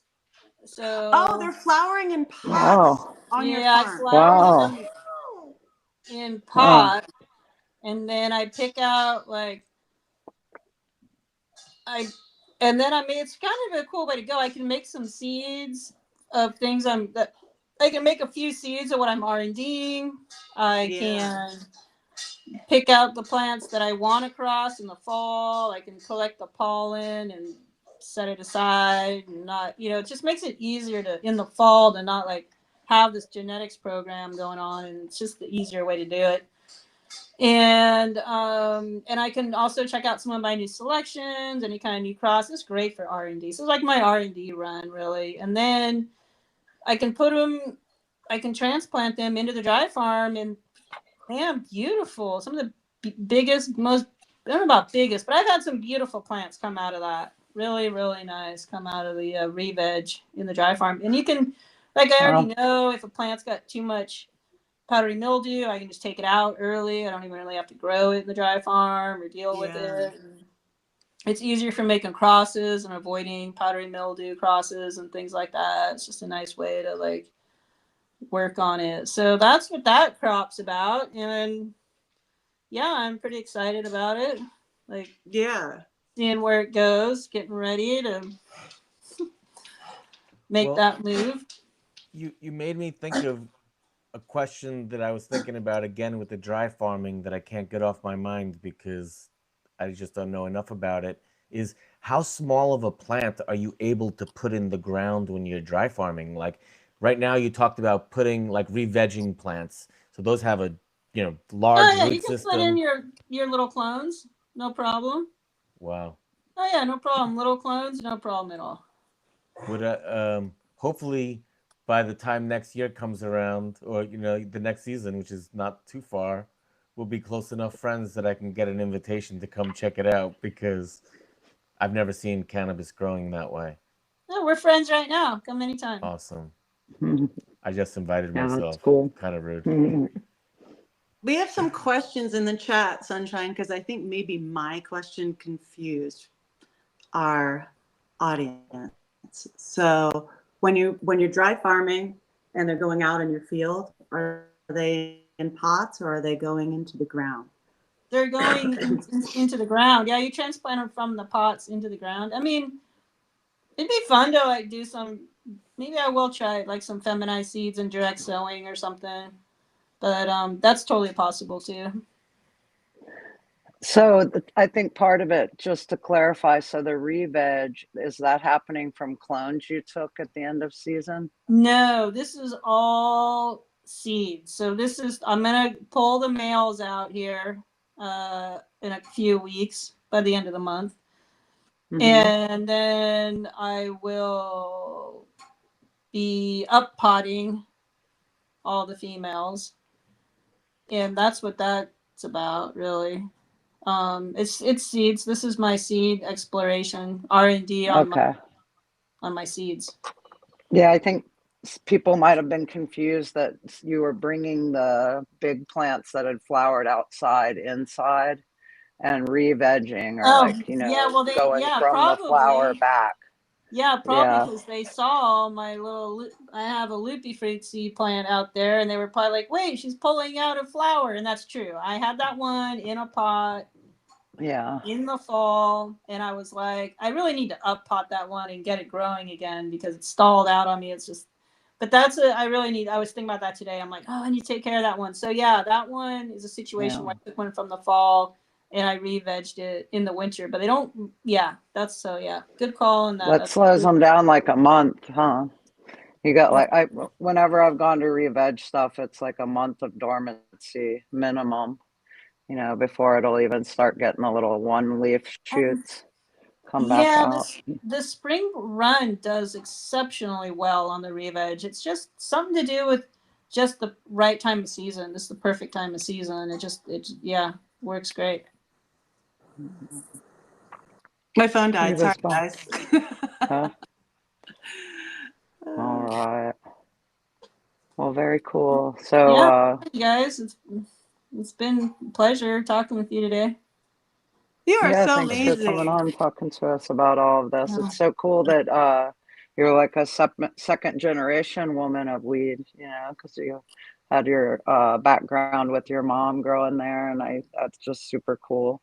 And I just I appreciate all the people that have been holding the torch and making sure that the rest of the world had medicine, even in times of prohibition and in times of great risk. And I see that. So it's especially like something that's not to be lost or you know, taken for granted in times of legalization.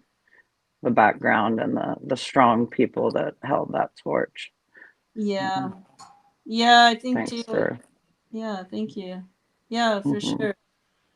It's been, I think sometimes like back during the prohibition times, like women were not always encouraged to get into the cannabis business because of risk. And I think sometimes men were like, oh, we need to protect you from the risk. We need you to be safe from the risk. And it was kind of almost sometimes used as like, you know, like a form of control where you're like, wait a minute, I can handle risk just as much as you can. Like Yeah. I don't need to be safe. I got Yeah. this. But Yeah. yeah, and it's been an amazing journey. And I mean, I think also in time, what you will see is you will see that women cultivators will be the most in demand. I mean, just from like growing up here, and there's always like, who's got the best weed? Who grows the best weed? And it was always the same answer. So and so's mom, she grows the best weed. So and so's mom, she grows the best weed. So it's like Your mom's weird. I really feel that as we go on and as this carries on, you will see that women will actually be quite in demand as cultivators, and our future's bright. We're the natural caregivers, I think, is part of that, you know, so we can I don't know what give it great is. care to plants and creatures, you know. It's I think, me. yeah, I don't exactly know what the mystique is, or really, does it even really matter? I don't know. You know, it's just, I'm just saying I see this trend and I could see this actually happening, you know, so it could just be that maybe like, I mean, it goes back to the plant. It is, we are growing a female plant, um and yeah, I don't know what it is. It just is what it is. Yeah. Sure is. Yeah. Well, Any thoughts about that, you guys, But about cultivate? I mean, You I put my foot in my mouth last time because I certainly was sassy as F about it and kind of good, you should be tightening up sassy. I that mean, aspect Well, on I Let's that. think hear, let's hear I some. I think two But things are true, right? I do think that it was a male dominated industry, and definitely you know, the safety thing, or like dudes, you know, there's definitely misogyny up here, what have you, about it to some degree. But I'll also say, from like working with Gabby at the shop for all those years and meeting hundreds and hundreds of gardeners, that typically the women who did farm were usually had some of the nicest stuff out there, whether it was attention to detail, whether it was, you know, you could, you know, because I saw like, this is from a guy's mouth. like I just mean in the sense like when people would come in and ask me questions, right? A lot of times like guys would be about like, well, how do I get bigger, faster, more money, this, that, where women would be more curious about the little details that led to better weed Mhm. and would be more Yeah. open to hearing it or talking back and forth about it. And I think Yeah. that like observation level, you know, there's a lot of like little nuances that go into good weed. It is, there's a little art to it to some degree. And I It just is think very that Mhm. women tend to have a vibe, you know. We notice all the little things. That's what I women just do. yeah, so I noticed that just working at the shop with Gabby, you know, is it's definitely male dominated, but then it was typically like, you know, the women grew better weed, you know. Bigger, yeah, bigger, So faster, more. so I want to respond to what Sunshine said as well. You kind of made it sound to me like men were trying to oppress the women, saying, "Oh no, don't do this." I also think it's fair to say that many women were comfortable with not taking that risk and Mhm. having a guy that was like making stacks of cash and they could just be chill and so there's Well, that. I no, say, but what I'm Gabby. saying is, listen, I mean, look, Why does like I that said, we have to matter? say something.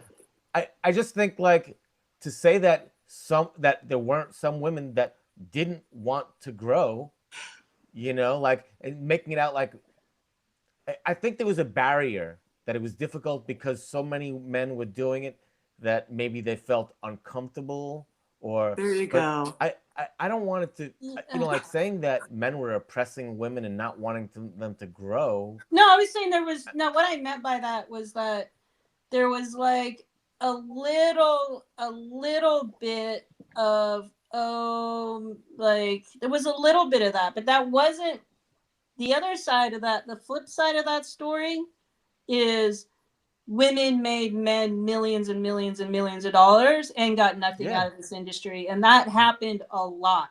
That Yeah. happened a lot too. So, Yeah. that's also the other side of it too. I mean, the reason why I said Yeah, this I, is I think we get like I said, underestimated and have to prove ourselves more Well, I mean, than men.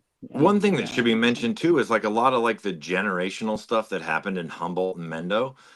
Those dudes were like, you know, they were adult men in their 70, like in the 70s and 80s. They might have had like different, you know, they probably weren't as cool. Like I will tell you that there was a bunch of people who trimmed for me that told me pretty horror stories of some people on the hill. Not all the dudes up here were nice. It No. attracted an element. There was this, maybe it was a minority, but it was a substantial minority of like Enough unsafe, to be not, concerned about. yeah, not Mm-hmm. nice people, you know, like not good, you know. So there was always that. It wasn't all sunshine and rainbows up here, you Right. know. And so for I could see like it could be a little bit unsafe because there was a lot of assholes, you Yeah, know. yeah, I mean, yeah, fortunately I didn't really run into too much of that, really. I mean, well, yeah. I had friends that would go out to Humboldt to trim and they would come back, and they would have these stories of like, well, we were living out in these tents and like they didn't take us to town to get groceries and just crazy shit, Well, or like, that's just like it's like, farm whoa, life. what are you guys doing out there?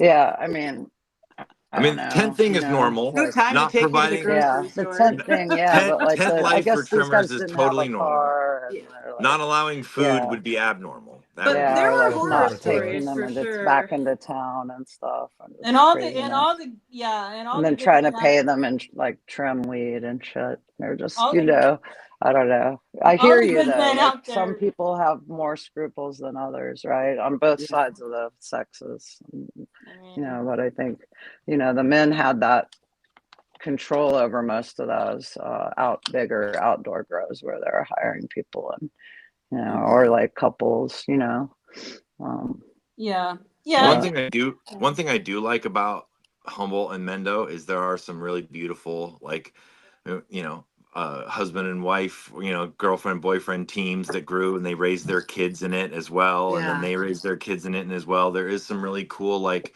cannabis gave families the ability to spend a lot of time together and Absolutely. and a Yeah. way to grow up in a beautiful place and to spend as a dad way more time with your kids than a lot of dads would get to. Like you're gone a In lot part of the year. nature. Well, I Yeah, mean, It's an idyllic life, you know? and so there is Yeah. the flip side to like the ugliness that I was just talking about is there is beauty and there is like some very family oriented stuff and like families growing up with it being normal, but there, Like it, Yeah. Sunshine.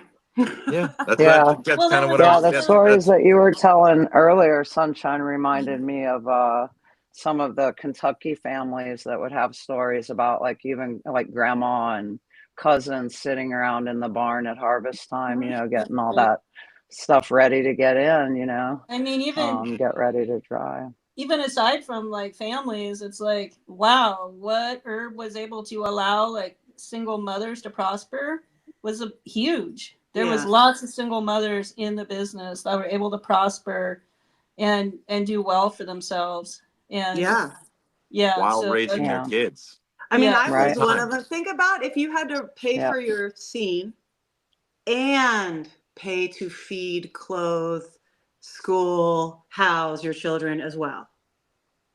Right. It's like yeah, whatever. So much more Yeah. expensive. And then you have to work harder to get a good rate and all of that. So it Hmm. is, yeah, it's challenging, but thank goodness it's there.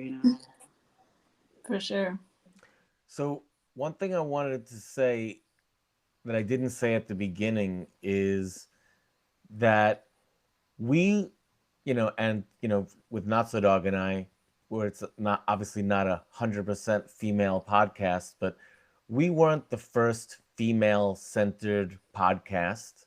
And I wish I had their names pulled up, but there's a few. There's like I think it's like 4 women at one time, and they just talk more about politics and um, but then Sunshine is on the radio a couple of times a week. I want you to tell everybody you're on KMUD. Is that correct? Yeah, I do the cannabis show weekly on KMUD Radio, kmud.org. Came And on. it's live and archived. And it is from Mondays from 5 to 6 p.m. And then I also do a monthly cannabis show centered around cultivation. And I co host that one with Wendy Kornberg. And that's a Fun. lot of fun too. That's a great show. So that's the one Cool. around cultivation. And the cannabis show that I do with Steve Dodge is we focus on like everything really, but we kind of have a little bit of a business slant to that one too. Cool. You're like Yeah. serving your community really well, probably. Yeah, that's the that's the idea. Yeah. So I think the one thing that we are doing that's unique is that we're focusing on, pretty much one person's story for a few hours. And, we appreciate you giving us this time and telling us your stories. You know, it'll live in my brain forever, just imagining you like as a young woman kayaking with cannabis. Like that's just priceless right there. Um, we are trying to highlight, women in cannabis. Next time I'll be more prepared and I will have the names of the other women on Instagram that are doing the podcast. But something that I wanted to end the show with today was talking about a movie that was made, and it's called Ladybuds, and it focused on women growers in Mendocino, I believe. And one of my friends, Chia Rodriguez, was featured in that movie. And so I just want to share the trailer because I can do that. And, I started watching it yesterday. And so and I encourage you all to also go check that out. So yeah, that's what we want to do here is um, we want to encourage people to learn more about women in weed or Right women on. of weed. So Thank you, let's Gabby. watch this trailer. And then to everybody on the show, please don't leave when this is over, okay? Let me Oh, just, Okay. we got to make sure that you're fully downloaded. Oh, right. That's right. Oh. Hey, thanks So, everybody is this for working? checking out our podcast and being a part of it. Thank you. Peace It was out. awesome having you on. Okay, hold on. Yeah, it's really, Yeah. Can you really guys fun hear? hearing your stories. So.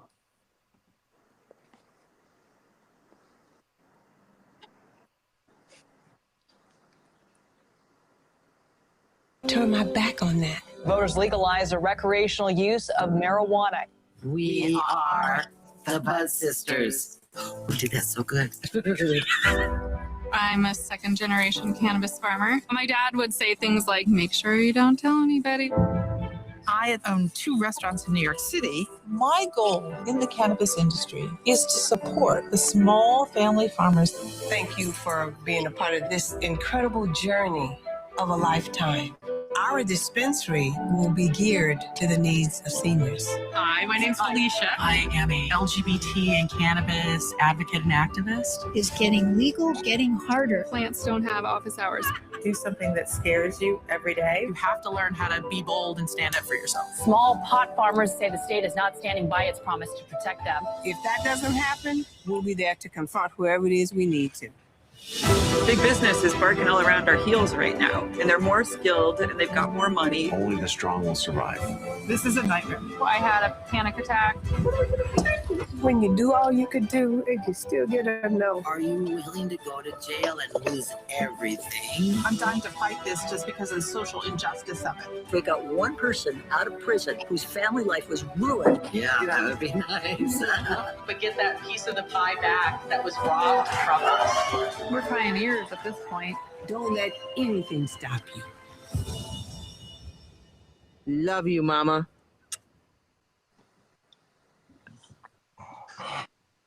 Oh yeah, Anyway. dude, that looks Yeah, excellent. that's cool. Yeah. I thought one way to support women in cannabis would be to support other people's work. Oh, yeah. And like I said, you know, somebody that I care about is in that one, Chia. So yeah, do you guys have anything else that you want to leave this show with?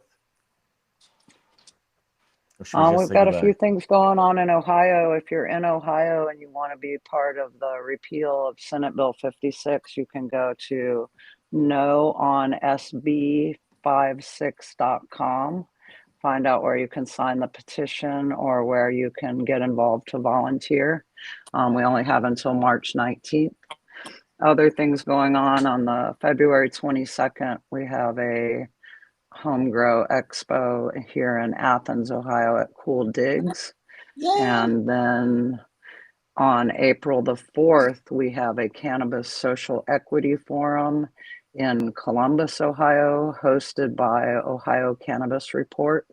And if you're in Ohio and you want to keep up with politics here, you can follow Ohio Cannabis Report and check them out at ohiocannabisreport.com or look for them on their Instagram, because we are still trying to hang on to the strides that we've made here, and the least everyone can do is stay informed and tell the others. That's it. That's my TED Talk for Ohio right now. And I don't think we mentioned it before, but Sunshine's Instagram is at sunboltgrown. Yeah. And Yeah, so thank you. thank you, everybody. Thank you, Sunshine.